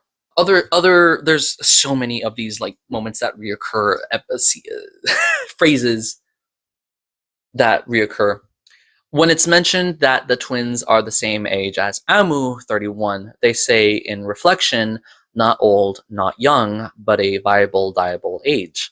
This is a phrase they use to justify why Amu died at 31 and to sort of reduce the tragedy of it. The rhythm reflects their childhood instinct, creating a tiny little rhyme to go with it. Viable, diable age. There is a page that sets up a lot of recurring phrases, so this will be the full page that I choose to read. I choose to read this because of its technical aspects and stuff like that. There are so many other pages that I'd love to read for their like importance, but this one's definitely like big in terms of the stuff that it talks about. Ezra was wearing his beige and pointy shoes and his Elvis puff. His special outing puff. His favorite Elvis song was Party. Some people like to rock, some people like to roll, he would croon when no one was watching, strumming a badminton racket, curling his lip like Elvis. But Moonin and Grunin gonna satisfy my soul, let's have a party. That's whatever. Ezra had slanting, sleepy eyes, and his new front teeth were still uneven on the ends. Rahel's new teeth were waiting inside her gums like a words in a pen. It puzzled everyone that an 18-minute age difference would cause such a discrepancy in front tooth timing. Most of Rahel's hair sat on top of her head like a fountain. It was held together by a love in Tokyo, two beads on a rubber band, nothing to do with love or Tokyo. In Kerala, love and Tokyos have withstood the test of time, and even today, if you were to ask for one at any respectable A1 lady store, that's what you'd get. Two beads on a rubber band. Rahel's toy wristwatch had the time painted on it, 10 to 2. One of her ambitions was to own a watch on which she could change the time whenever she wanted to, which, according to her, was what time was meant for in the first place. Her yellow-rimmed red plastic sunglasses made the world look red. Amu said that they were bad for her eyes and had advised her to wear them as seldom as possible. Her airport frock was in Amu's suitcase. It had special matching knickers. Chaco was driving. He was 4 years older than Amu. Rahel and Ezra couldn't call him Chachan because when they did, he'd call them Chetan and Cheratuthi. If they called him Amamevin, he called them Apap. If they called him Amavin, he'd call them Apoy and Amai. If they called him Uncle, he'd call them Auntie, which was embarrassing in public. So they called him Chaco. The last paragraph doesn't come back at all. I just like that paragraph there. But yes, here, many different elements return. First, Elvis Puff and Love in Tokyo Fountain. Many times the narration refers to either Ezra or Rahel as their hair. Almost like because they are children, it's the first thing people sees of them. This figure's speech is called a synecdoche, which is also a term for part of something referring to a whole. You see this often when people talk about, the suits when they refer to businessmen, or the boots when they refer to soldiers wearing boots. Because, suits are a part of the whole that they use to refer to them, and boots are used, is part of the whole used to refer to them. As does Elvis Puff is a part of him and is used to refer to him, and the same goes for Rahel's Love in Tokyo or Fountain, which are both interchangeable. There are times also where they're mentioned in tandem with their hair, so it becomes like an accessory or like a descriptor of them, like Ezra with his puff or Rahel with her fountain. But that tends to be more like a quirk in the prose. But I like when it's just using the fountain, Love in Tokyo's, or puffs to describe them. Rahel's wristwatch with 10 to 2 written on it is commonly returned to. It is used to emphasize the children's desire to maintain their world, to not have anything change, and when things do begin to change, they look to the time to prove to themselves, to convince themselves nothing has changed. Before they pick up Sophie Mole, when they dream together, the narration focuses on the time. It's also focused on, in 1993, the buried watch underneath God's own country. That wristwatch is one of the things stomped on by the police when they find the kids after beating Luther. The time frozen, the 10 to 2 in God's own country, signifies the moment their lives were changed irreparably, and not having the wristwatch anymore means that they can't go back, and they can't find solace in the world anymore. Rahel's yellow sunglasses with red tinted lenses returns to convey her emotion, along with Ezra's pointy shoes where anger comes from, which is used to show how they conceptualize where their anger is coming from. Ezra specifically is less focused on, it doesn't get as much returning to, but both of them are used for their anger. Both have a slightly different treatment when they come back, as Rahel's is more of a purposeful summoning of anger. It's sort of like a chicken or egg thing. Like, she puts it on to feel angry and also put them on when she becomes angry. So does she become angry when she puts them on, or is she puts them on and wants to be angry, something like that? It's ambiguous as to this treatment, which is really interesting, which is really fun. And Ezra's is more of like a physical feeling, blood rising from your feet, but they're both really cool indicators of how they view the world in terms of anger. Rahel's airport frock, which later gets renamed to airport fairy because she looks like an airport fairy, is a symbol of Amu's control of her. As those clothes are also similarly stiffy and preppy, but aren't as focused on. Maybe because he likes them, or doesn't really care about them, but Rahel specifically does not like her airport frock. And so focusing on this frock signifies Amu's attempts to control her children, the stiffness reflective of the constraining expectations imposed upon Rahel and tangentially Ezra. It, similar to her fountains, also serves as a synecdoche for Rahel, When she finally removes it, it's when Amu and her children come to an understanding for a brief moment. An airport fairy frock stood on the floor, supported by its own froth and stillness. This comes after Amu's blow-up from the constraint of first impressions imposed by Chaco and Sophie Mull's arrival. Rahel is finally able to let go of her control in that moment and leaves the airport frock fairy alone. In regards to restrictions and expectations, hand in hand with the discussion of ways the narration refers to the twins, we learn of the nicknames that they call each other when they're angry with each other. When they fought, Ezra called Rahel a refugee stick insect. Rahel called him Elvis the Pelvis and did a twisty, funny kind of dance that infuriated Ezra. Refugee stick insect and Elvis the Pelvis are briefly used in times to refer to the twins, similar to fountains and puffs. And also the puff obviously connects to Elvis, the Elvis puff, etc. Usually it's used when they are feeling like they are pretending to not be themselves. Almost like dissociating, but not like psychologically. So dissociating is just sort of like calling themselves as that. Later, this gets modified by Baby Kochama. Don't forget that you are ambassadors of India, Baby Kochama told Rahel and Ezra that you're going to form their first impression of your country. Two-egg twin ambassadors. Their Excellencies Ambassadors E. Elvis, Pelvis, and Ambassador S. Stick Insect. Now, they are occasionally referred to as Ambassador Eve Pelvis and Ambassador S. Insect. At this point in the story, the twins already fear the changes that will come when Sophie Mull arrives to replace them. Now they have been given this responsibility to give a good first impression. And so to be able to do this, they have to have fun with it, becoming these ambassadors named with their hated nicknames to show that they're separate from this role they have to play. One of my favorite reoccurring elements is another indicator of emotion similar to Rahel's red glasses, and it's usually present with Rahel as well. A lot of the story is in Rahel's perspective, but the twins share a lot of moments. But yeah, I just wanted to this one I like a lot. It is Papachi's moth. For some background, if you remember, the twins' grandfather Papachi used to be an imperial entomologist. One time he was like having coffee outside and a moth fell into his coffee, and it had unusual characteristics and seemed like a new species to him. So he wanted to classify it as a new species and call it after himself. When his attempt to do so failed, because allegedly the species was already established, it really angered him. Eventually, 12 years after the fact, after he had retired and everything like that, scientific changes in biology made it so different animals and different organisms had to be reclassified, made it so this moth that he had discovered was classified as a new species and was named by someone else. When his attempt to classify the moth he discovered had failed and someone had replaced him, he grew resentful.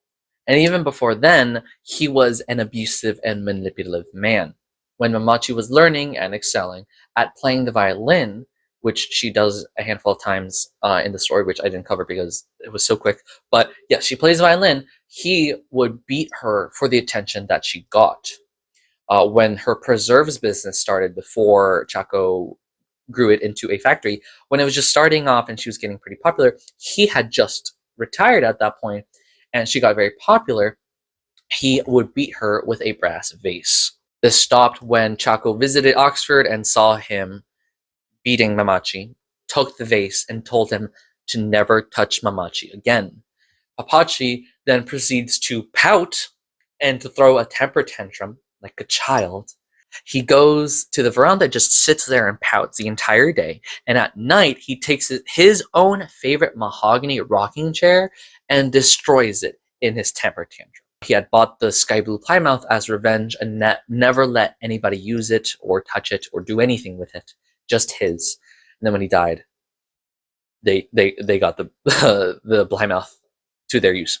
So after that, Papachi followed Chaco's ruling and never touched Mamachi ever again at all. and never spoke to her either until he died. His incessant temper was mythologized to be caused by his failure to classify the moth, even though he was abusive even before then. It's not explicit as to who did this mythologizing. It also sort of reads like Amu and Chaku told Rahel and Ezra about Papachi's moth, and like how he would beat Mamachi and how temper tantrum and stuff, all that, because after the fact. And so they sort of mythologize it, but no, it doesn't really specify anyone specifically saying that, but it is a concept now that twins have. Now, the twins believe any ill humor comes from Papachi's moth. Its pernicious ghost, gray, furry, and with unusually dense dorsal tufts, haunted every house that he ever lived in. It tormented him and his children and his children's children. Whenever Papachi's moth appears for the twins, it signifies their internal dread, fear, anger, or sadness, emotions far too complex for them to comprehend, assigning their cause, to the moth. I enjoy this motif the most, as it does return to the twins. It feels more metaphorical in what it's trying to say. It rewards you for paying attention to the significance of the moth. It also feels very impactful when the prose stops to give proper weight and time for the moth. For example, when Rahel, who's the one most affected by the moth, sees that Sophie Mole didn't swim to shore with them after the boat tipped over, the moth arrives. On Rahel's heart, Papachi's moth snapped open its somber wings, out, in, and lifted its legs, up, down. It makes it feel more present than other motifs, and sometimes just a mention that the moth appeared or the moth was there means that they feel a stab of emotion without even telling us that they feel something. A combination of breaking syntax and children not understanding the concepts the adults don't care to explain. When talking about paradise pickles and preserves, Chaco made Mamachi a sleeper partner. The kids don't understand what that means. And he begins running the factory. Amu does almost as much work as he does to run the factory, but whenever he talks about the factory, it's framed as owned by himself only. Amu, by being the daughter, had no claim to the property. That's as per legal laws in their state. Chaku tells the twins that Amu has no locus standi, a law term that I had to look up. That is, I took this screenshot when I was reading it for for this video. Before attending anything on this, I need to know what this is, and so I took this screenshot. Yeah, it is a law term that is the right or ability to bring a legal action to a court of law or to appear in court, basically saying Amu has no legal standing in regards to the factory. So, Chaco tells them this, but doesn't explain it. He just says that. And Chaco keeps doing this. He keeps attempting to teach the twins something, and he's treating them like students, when in reality they're his niece and nephew, and they're too young to understand. I mean, this happened with the History House also. He also tried to explain time to them in terms of like a woman is, imagine the body of a woman as Earth, and humanity's history is just a blink in her eye or something like that. They didn't understand that, and they didn't care to understand. So that one doesn't come back a lot as much as History House or this one. And because of he likes to pretend to be smarter, is what I'm saying. The kids only understand it as Amu having no locus standi. When this phrase reoccurs, it's a band-aid explanation for the twins, for why they or anybody else has no power in a situation, no recourse for action. They know enough to understand that Abu having no locus standi means that she has no legal power, but doesn't understand that it's a legal term. But they have that idea of no locus standi recurring. In 1993, Baby Kochama had asked Rahel what she's going to do with Ezda. She has no plans, no locus standi. Another fun moment occurs at times when the twins see text. They sometimes read it backwards, the words specifically in order, but the letters reversed. They are voracious readers and were able to read well above their reading level. Amu would read them stories as well, and so they were very proud of their knowledge. This is why They were offended when baby Kochama's Australian missionary friend, Miss Mitten, gifted them a children's book, The Adventures of Susie Squirrel. She had asked them to read it to her, and they already didn't like her. First, they read it forwards. Miss Mitten, who belonged to a sect of born-again Christians, said that she was a little disappointed in them when they read it out loud to her, backwards. Here again, we have little disappointed as a capitalized to show a proper concept. She complained to baby Kochama of how rude they were and said that she had seen Satan in their eyes. The prose then flips her comment, Natazni Riet Sei. For punishment, baby Kochama had them write lines promising to not read backwards again. Later, they learned that Miss Mittens was killed by a milk van running her over, and they find it funny and a little justified that the van was reversing. I found that really funny too. This reversal of Satan in their eyes reoccurs whenever the twins do something wrong, as if it's their explanation as to why they would do something wrong. The Natas, obviously. Their reverse reading occurs at times to distract themselves when bored, such as Rahel reading signs backwards, waiting in the airport for Sophie Mole, or when needing to focus on other things, such as when Ezra is about to leave on the Madras Mail. A really cool moment of irony is Velutha's lucky leaf. Rahel, sure that she saw Velutha at the Marxist demonstration, knew that she would be more sure if he wasn't wearing a shirt and she could see his back. It had a light brown birthmark shaped like a pointed dry leaf. He said it was a lucky leaf that made the monsoons come on time. It comes back to comment on despite the lucky leaf's luck. Velutha was not lucky. And it's mentioned as a reminder of how much the children care for him, as well as a humanizing trait. While waiting for the train to pass in the sky blue Plymouth, Rahel sees a dead frog flattened on the ground and thinks of Velia Papin telling them that there are no such things as black cats, only black cat-shaped holes in the universe. The twins latch onto this shaped hole in the universe idea, and when it reoccurs, it reflects on something being, erased forcibly to conceptualize death and pain, or perhaps it's sort of like embarrassment. A simpler moment is when Mariko Chama, who is a school teacher, says something that could sound offensive. She hadn't meant it to sound quite like that, and she blushed, an embarrassed school teacher-shaped hole in the universe. A more explicit moment is reflecting on Velutha's death and its effects on the twins. He left behind a hole in the universe through which darkness poured like liquid tar. Kids will also latch onto nursery rhymes and music, as we see as the Rahel and Sophie Mole singing songs throughout the book. Before watching Sound of Music, Rahel is singing a sort of bastardized version of Popeye, sort of like the kind kids would sing, like twisting the lyrics, like, I hate you, you hate me, let's go kill Barney, stuff like that. In it, there's a motif of Dum Dum, the musical sting that punctuates the song. Amo tells her to stop singing and stop running up and down the stairs, making Rahel sad, learning a lesson and adding Dum Dum to the end. This punctuation returns at the end of phrases to mark them as something that the kids have to remember, which the music helps. It may also be a sort of insult, saying something or repeating something and adding to that sort of saying, duh, dummy, saying that you're dumb. Excitement always leads to tears, dum dum, or, excitement always leads to tears, dum dum. Do you understand? Do you feel that difference of dum dum and dum dum? It's dual purpose there. When watching Velutha getting beaten, in a reflection of as those two thoughts, they learn two lessons. Lesson number 1, blood barely shows on a black man, dum dum.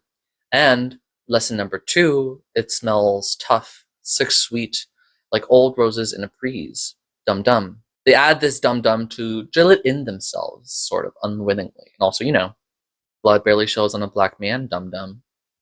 Dummy, duh.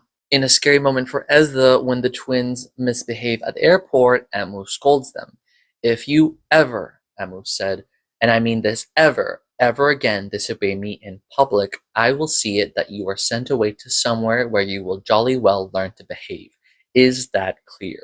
The twins begin to fear the jolly well, a place full of dead people that the government sends misbehaviors to. This place becomes a contrast to the History House. When Sophie Mole dies, Rahel asks what's going to happen, and Ezra says that they'll be sent to the Jolly Well, and when being returned, it feels like he's being sent to the Jolly Well itself. A scary moment for Rahel when Amu comments on how kind the orange drink, lemon drink man was to Ezra. Rahel lashes out saying, "So why don't you marry him?" You know, the thing that kids usually do. Amu scolds her. "When you hurt people, they begin to love you less. That's what careless words do. They make people love you a little less." Now, Rahel fears that Amu loves her a little less. And this idea that their actions could diminish the love that someone has for them shakes their worldview. The twins organize their world by how much love they get from the adults. And so Ezra thinks if Amu knew about the orange drink, lemon drink man, she'd love him a little less. This idea is so dangerously powerful, especially as they already feel like their lives are precarious with the arrival of Sophie Mole. Rahel sees herself as lesser, a phrase following her actions, believing that Amu loves her a little less. Now, there's also some reoccurring elements attached to Sophie Mole. In contrast to Rahel's loved a little less, Sophie Mole has a recurring adjective. She arrived at the Bombay coach in flight, hatted, bell-bottomed, and loved from the beginning. Sophie Mole is occasionally followed by loved from the beginning. It's capitalized because it's not a statement, it's an adjective that has been assigned along with hatted and bell-bottomed, as if her being loved is an immutable quality like the clothes that she wears. Unfortunately, I've come to the conclusion that Sophie Mole is a manic pixie child, like a manic pixie dream girl, but a child. Two moments recur to paint this idea. In life, Sophie Mole featured in the pictures that Pillai was showing to Rahel in 1993. The last picture is of the four children, Ezra, Rahel, Sophie Mole, and Levin, during Christmas. The three local children look uncomfortable, but Sophie Mole is ready for the picture. Only Sophie Mole, with first world panache, had prepared for herself for her biological father's photo, a face. She had turned her eyelids inside out so that her eyes looked like pink veiled flesh petals. She wore a set of protruding false teeth cut from the yellow rind of a sweet lime. Her tongue pushed through the trap of teeth and had Mamachi's silver thimble fitted on the end of it. She had hijacked it the day she arrived and vowed to spend her holidays drinking only from the thimble. One leg of her bell-bottoms was rolled up to expose a white, bony knee on which a face had been drawn. Then, in death, early in the narrative, at Sophie Mole's funeral, when the bat baby crawls up, baby Chamasari, and she's sorry flipping and furry whirling, she's making a big scene. Rahel instead turns to Sophie Mole. Only Rahel noticed Sophie Mole's secret cartwheel in her coffin. All of these descriptions and actions enhance Sophie Mole's character in the twins' eyes, as she was someone very specific in the twins' world, and adding these adjectives paints her in this interesting way. Whenever the twins think of Sophie Mole in reflection, or whenever the narration reflects on her, they think of her with the moniker of thimble drinker, coffin cartwheeler, combining the absurd with the impossible to match the deification the adults have for this little girl loved from the beginning.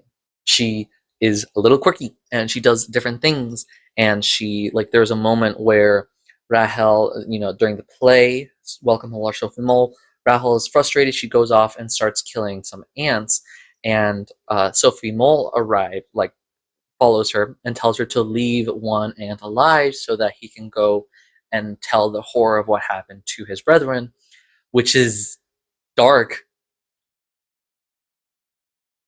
but fun. Like I said before, Sophie Mole had totally undone all the expectations the adults had for her and exceeded the expectations that the twins had for her. And so, to me, she's a manic pixie child because she's quirky and she's not like other girls, and she's dead the entire time because of her. Like, the ghost of her being dead hangs over the entirety of the story. Her actions in life are painted by her actions, or her being dead. So, very interesting characterization there. Manic pixie child, because Dream Girl is more for adults. She's a child. She would be a manic pixie dream girl if she survived, but she didn't. So I've covered so many different recurring elements. These are the ones that stick out to me, but there are a handful more elements that I didn't cover, and it's just amazing to see how many things are referenced later, even just within like a few pages. Something crops up here and comes back a little later, and it's just an amazing mastery of text. These phrases reward you for paying attention and create an internal language with the reader. The prose employing them to create an emotional meaning next to the plot, especially Apache's Moth, Love from the Beginning, Shaped Hole in the Universe. All of that is used specifically to convey an idea, a language. Eventually, they all begin to pile up, but it doesn't feel superfluous. Instead, feeling like you are part of the twins' worlds, understanding it along with them. And that's why all of this work is so beautiful, because we are now part of Ezda and Rahel's and Sophie Moll's world, understanding their viewpoints and language with them. I adore this. Now I'd like to talk about themes, or at least one specifically. There are many themes revolving around the story, such as love and sexuality, social stratification, change and preservation, and family and social obligation. Amu and Velutha's relationship and the twins' perspective of familial love are strong motivators for the characters. Chaco playing at communism, and because I didn't mention that, Chaco, he likes to say he's communist, but he doesn't really do anything. He just uses it to, flirt with girls and like have relationships with them. He plays at being a communist. Comrade K&M Palai's political ambitions and the caste system that paints the entire story are sources of conflict. Sophie Moll's arrival, Amu's pushback against her boring life, and the twins' focus on their childhood makes goals for the characters to reach towards. Baby Kochama's scheming, the twins' love for their family, and Ayamenem House being the center of the story establishes the connections that get intertwined in the story. These themes are common for different stories, but there's a more nebulous one that is more specific to this story: the big and the small. The interplay of the big versus the small gets split into different aspects, touching on different perspectives and applications, and I enjoy the way the big and small themes are spread out and introduced. Apart from the title, which I'll talk about a little later, the first time that the big and the small are mentioned is when Rahel's life, after Ezra was returned, is being described. Her ex-husband, Larry Caslin, didn't like what he saw in her eyes. They felt disconnected from Rahel, as if they belonged to someone else. It goes on to describe that, in Roy's opinion, in India, different kinds of despair fought each other, and personal despair was not that important. That something happened when personal turmoil dropped by the wayside shrine of the vast, violent, circling, driving, ridiculous, insane, infeasible public turmoil of a nation. That big god howled like a hot wind and demanded obeisance. Then small god, cozy and contained, private and limited, came away cauterized, laughing numbly at its own temerity.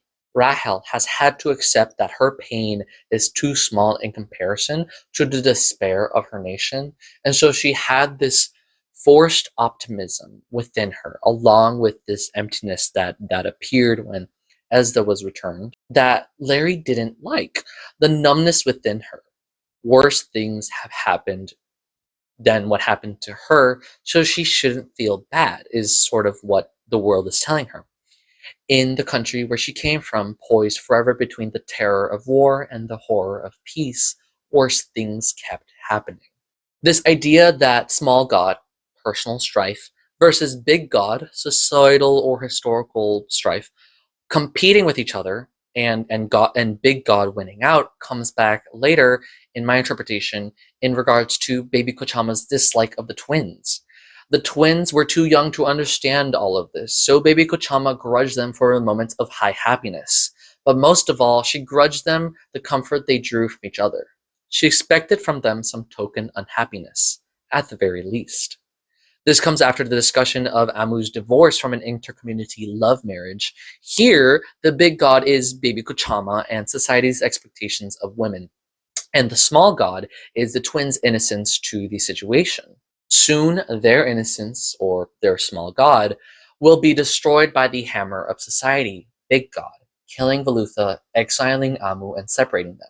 The big versus small fight that preceded the big versus small fight within Rahel in her adult years. There are other smaller, but not lesser, moments of this big versus small conversation. Some of them where big thing wins out, or some of them where the small thing wins. In 1993, Rahel saw Baby Kochama and Kochi Maria watching TV. They were watching The Best of Donahue, and it was showing a poor black man singing Somewhere Over the Rainbow in a subway station. He has to stop whenever a train passes, stop singing. And then, when the train passes, he continues to sing. And he only finally fully stops when Phil Donahue stops him entirely. The man looks happy to have performed, saying it was his dream to perform on the show, which Phil Donahue has just robbed him of anyways. This framework of dreams is laid out. Sometime in the past, Ezra saw a coolie, an unskilled laborer at a runway station, who would say, "Big man the laltane, small man the mombati," regarding dreams. Obviously, the name of the chapter as well. Laltane is a lantern, and a mombati is a small wax candle. The framework of Phil Donahue being, big man, and the poor black man being the small man with the wax candle. The big man holding the lantern and the small man holding the wax candle is an idiom that touches on dreams. How big man, important people, people with power, will have a lantern to light their way and find their dreams, making them easy to find. But small man, poorer people, people without power, only have a small candle to light their way, making it harder for them to reach their dreams. An imbalance in power and availability where big man / big god wins. There's a less explicit fight between the small and the big later in the book. After Baby Kochama reports Velutha for alleged rape, the policemen gang up and search for him. As they stomp through the woods, headed towards History House, the prose begins to list all of these aspects of nature that they pass by. Beautiful description of birds, bugs, plants, and small animals. At one point, a policeman is distracted by mating dragonflies. One admiring policeman watched and wondered briefly about the dynamics of dragonfly sex and what went into what. Then his mind clicked to attention, and police thoughts returned. Even more objects are quickly listed.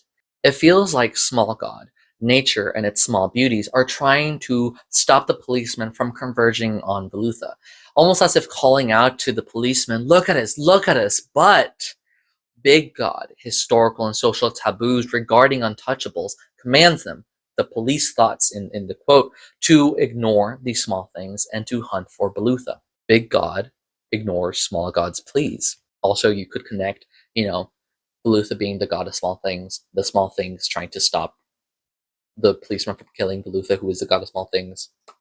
A larger, less explicit fight between the small and the big is how the adults treat the children. Ezra, Rahel, and Sophie Mole, the small here, are hurt by the adults, the big here, in different ways. And yes, this is my backdoor pilot to talk about the mistreatment of the children in the book. Early on, the incoming arrival of Sophie Mole causes Baby Kochama, Kochu Maria, and Mamachi to talk about Sophie Mole as if they knew her without even meeting her. Chaco has a picture of Sophie Mole that he looks at frequently that makes Rahel feel Papachi's moth when she sees him gazing longingly at it.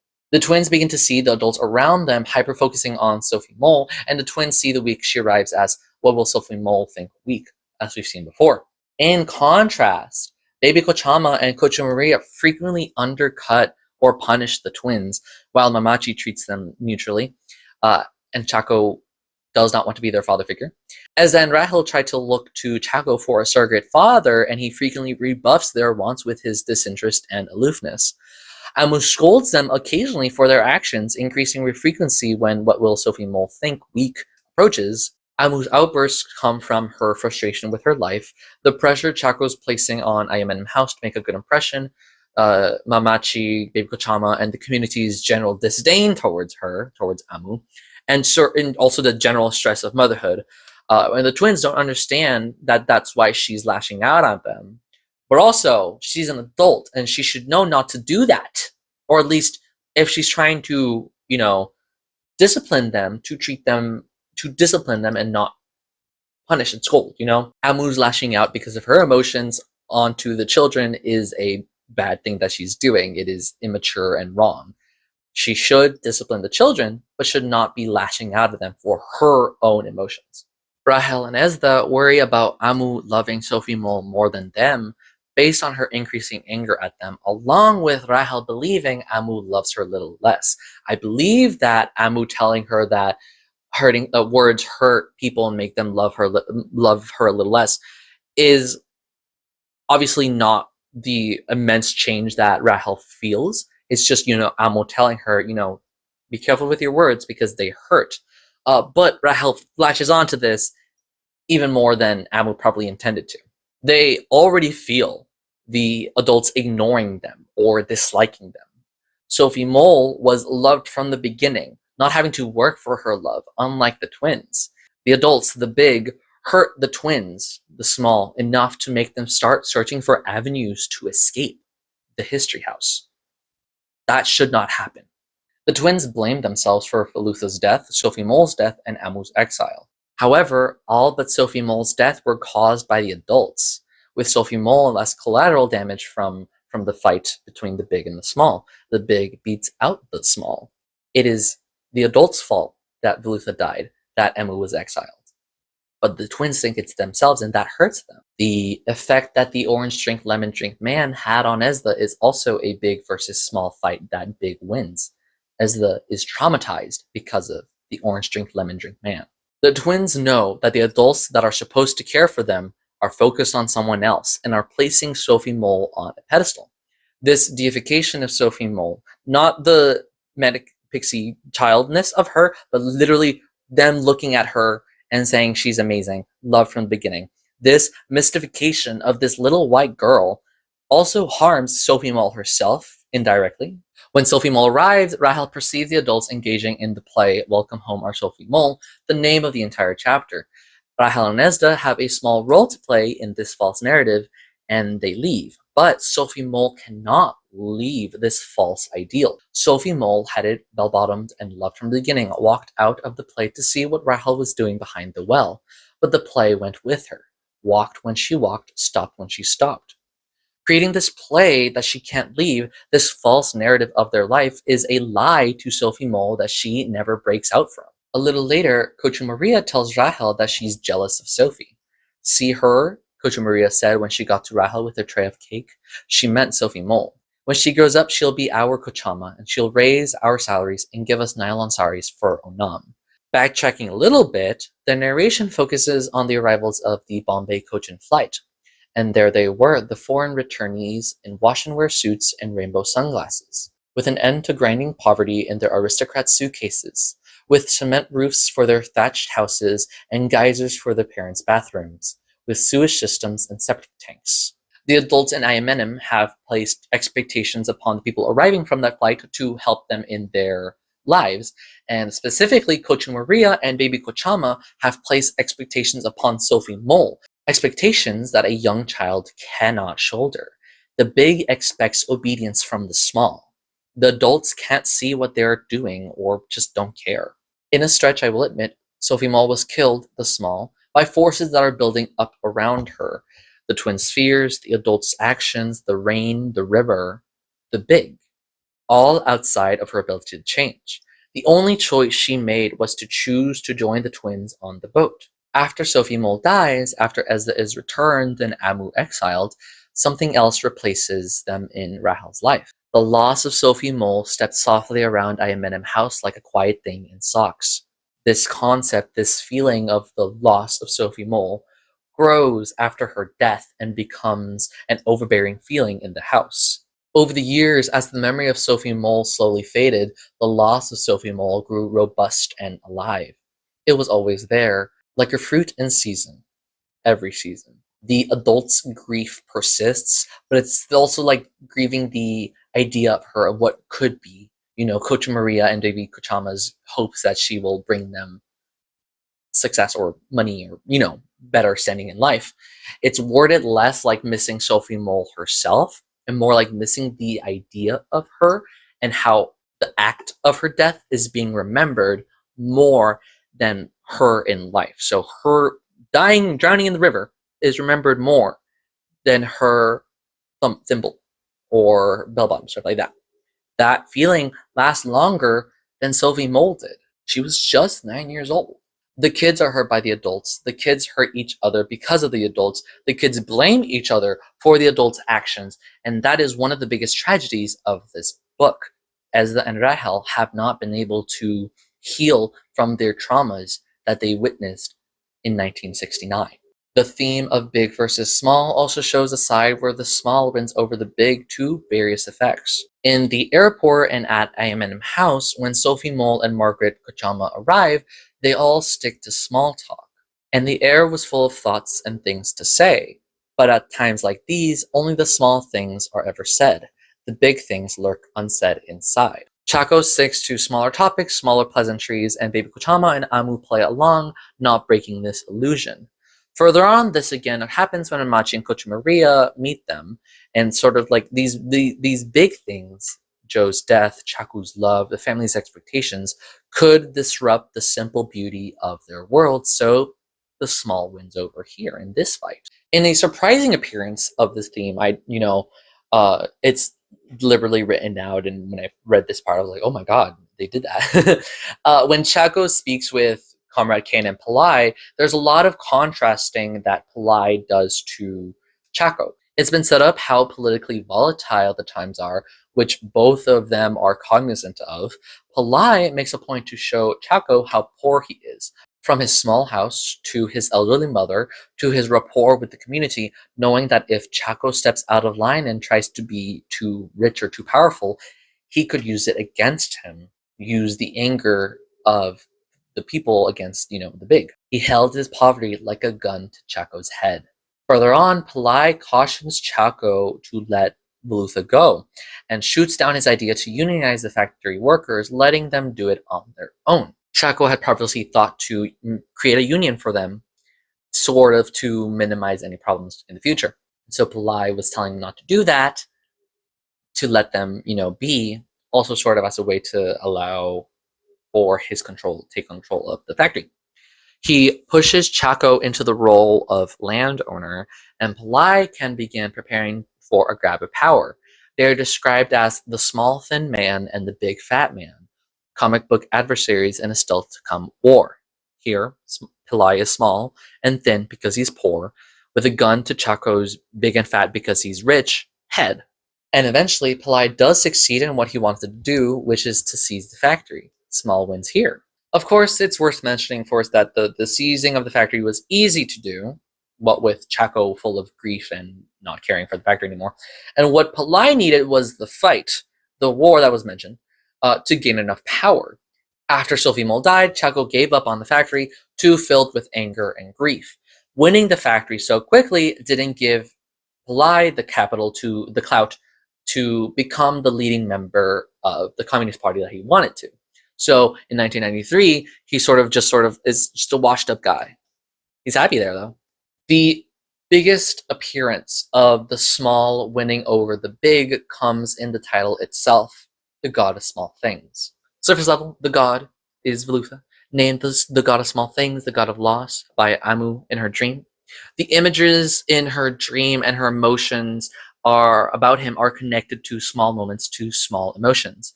The twins watch Amu sleeping and think that she's having a nightmare, but fear waking her and causing her to have a heart attack. They instead choose to disturb her awake by making small noises like opening doors or humming.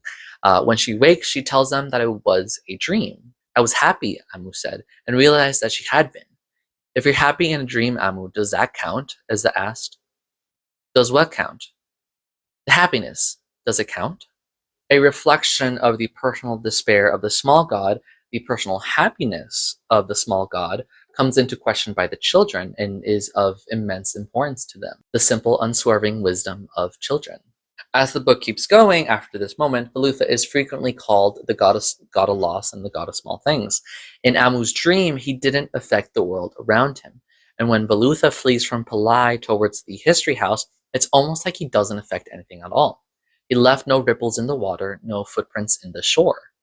However, this comes with a cost. Sort of back to big over small. The story depicts the big winning over the small first in terms of Velutha's being the god of small things, so I'll cover that first. Velutha's assault by the police is a large big versus small moment. less explicit but still attached to the themes mentioned prior. Throughout the story, history is focused on as if having an intent. When Amu and Velutha see each other for the first time with attraction, history becomes an antagonist. Centuries telescoped into one evanescent moment. History was wrong-footed, caught off guard. But this small moment leaves quickly. History's fiends return to claim them, to rewrap them in its old, scared pelt and drag them back to where they really lived. Much as Chaco warned about, Amu and Velutha didn't see into the history house, ignoring it and wishing for each other's love. But then they remembered history. They looked back into the history house and how he's an untouchable and she's upper class, and they push against each other. History becomes a moving antagonist to Velutha. When Mamachi fires him, Velutha fears that their affair will hurt him. His feet walked him to the river, as though they were the leash and he was a dog. History walking the dog. When the policemen are beating Velutha, there's a focus on how dispassionate they are to the attack.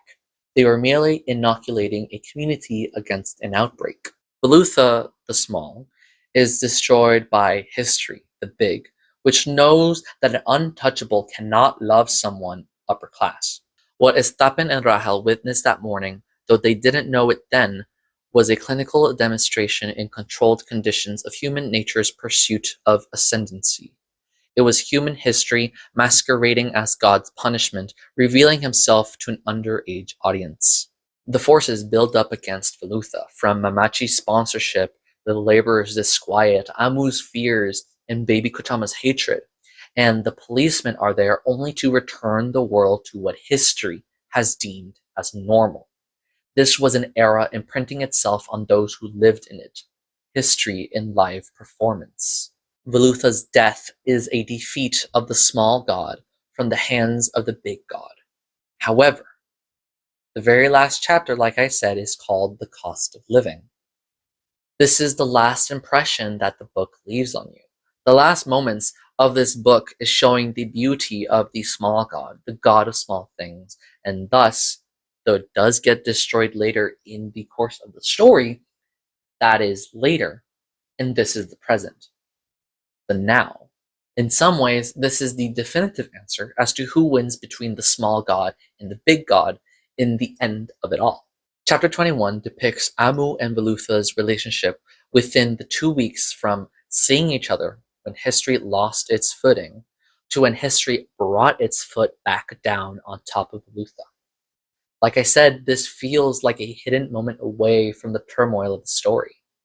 Amu and Velutha chose to forsake their lives just for the moment of intimacy between each other. While they're having sex, the cost of living climbed to unaffordable heights, though later Baby Kuchama would say it was a small price to pay. The narration questions if the twins' childhoods were small prices to pay, but it does not deliver judgment on Amu and Velutha. The road Amu had seen for her life now becomes new, and on Amu's road to age and death, a small sunny meadow appeared, copper grass spangled with blue butterflies. Beyond it, an abyss. Amu's dread for her future becomes fear of the unpredictable, but that's better for her than the quiet certainty of stagnation. They avoid discussing the big things, like the family when Sophie Mull arrived, and only stick to the small things, small talk. When they're together, they focus on the flora and fauna around them, similarly to the nature that tried to stop the policeman, and they also hyper-focus on a spider in the corner of the history house that covers itself in refuse. They call it Lord Rubbish. Together, they hinge their hopes and dreams, their love, their madness, their hope, their infinite joy. A reoccurrence of Chaco's infinite on the spider. They check on him every night, with growing panic as time went by, to see if he had survived the day. The narrator knows that Lord Rubbish outlived Velutha and fathered many generations, but Velutha and Amu knew that anything could change in a day, same as Rahel and Ezda. So they decide to stick to smallness. Velutha is Amu's god of small things, and they both dwelled on each other in their little carved-out space. Velutha was Ezda and Rahel's god of small things, filling their short life together with little joys. Ezda and Rahel were each other's small thing, big enough to leave them empty without each other, small enough to be taken away. And despite the turmoil of the world around them, despite the lives that they have to live after the fact, despite the history at the foot of the entrance of their houses, the small moments that they had with each other are the most important to them. And those are the ones that matter in the end.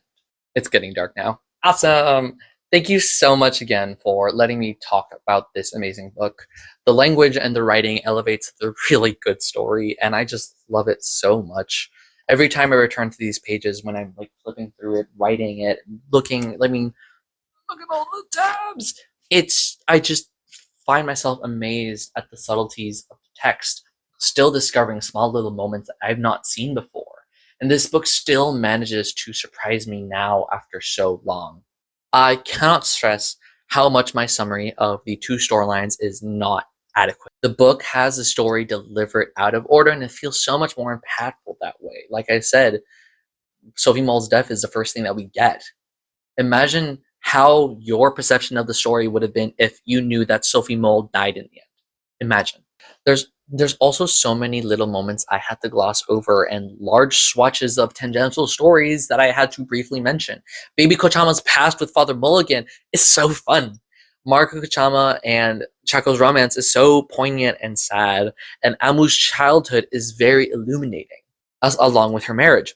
As with Please Look After Mom, there are whole slices of life parts with the twins that I had to ignore, such as, moments. I did mention the moment where Rahel is killing ants. She makes up a story about the ants that she kills. There's also Ezra writing recipes for the factory, or playing with Velutha and Sophie Mull, and just a handful of moments that are just nice to read.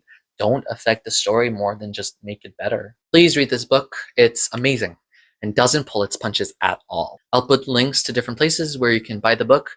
Reading books and stories written in different countries and cultures than the one you live in can be so educating and illuminating. Getting different perspectives is very, very important. Most of Arundhati Roy's work is nonfiction, so if you want to learn more about Indian politics and society, that would be a great resource. Her other story, The Ministry of Utmost Happiness, is about different people's stories weaving together and sounds very interesting to me. Other Indian stories I found I want to read are The Interpreter of Maladies by Jup Lahiri, a collection of stories, and I remember reading the title story in high school. Maya's New Husband by Neil De Silva, a horror about a biology teacher and a serial killer. And 7 Hours at Bad Road by Ajinkya Basmi, another horror about a haunted road.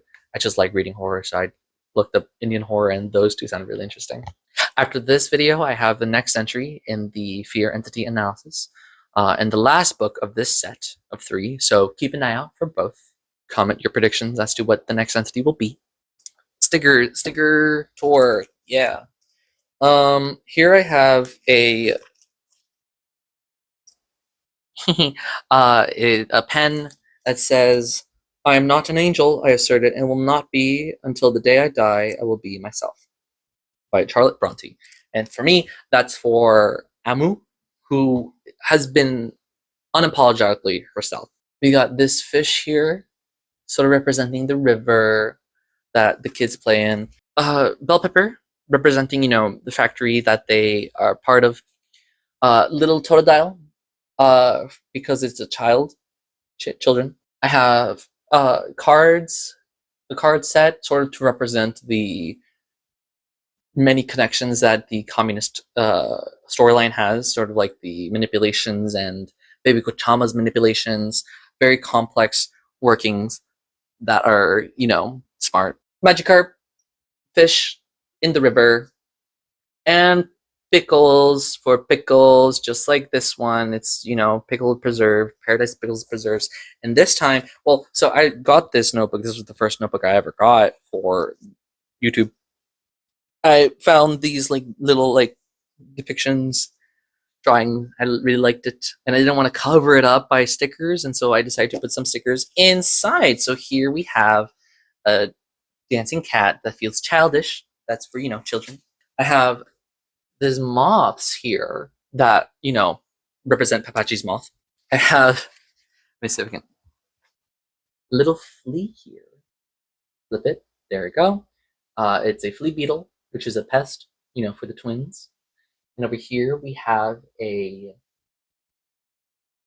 violet click beetle, which is natural in the UK and is endangered, and sort of signifies Sophie Mole for me. Yeah. Then at the very end of this, so my notes of chapter 21, flip it, there we go. Chapter 21, I have, a spider. Ah! For what was his name? Lord Rubbish. I have a spider here to mark it, and this is the end of the notebook. I'm not writing anymore for this, so the end of it. Hey, and yeah, that's my notebook tour. Thank you again for watching. Please like and subscribe and share with your friends. Comment if you've read this book before or if you were inspired to read it from me. I really enjoyed talking about this book with you all. I want to be true to who I am as a reader and as a writer, so making these videos is so fun. Don't be afraid to be passionate, and I'll see you later.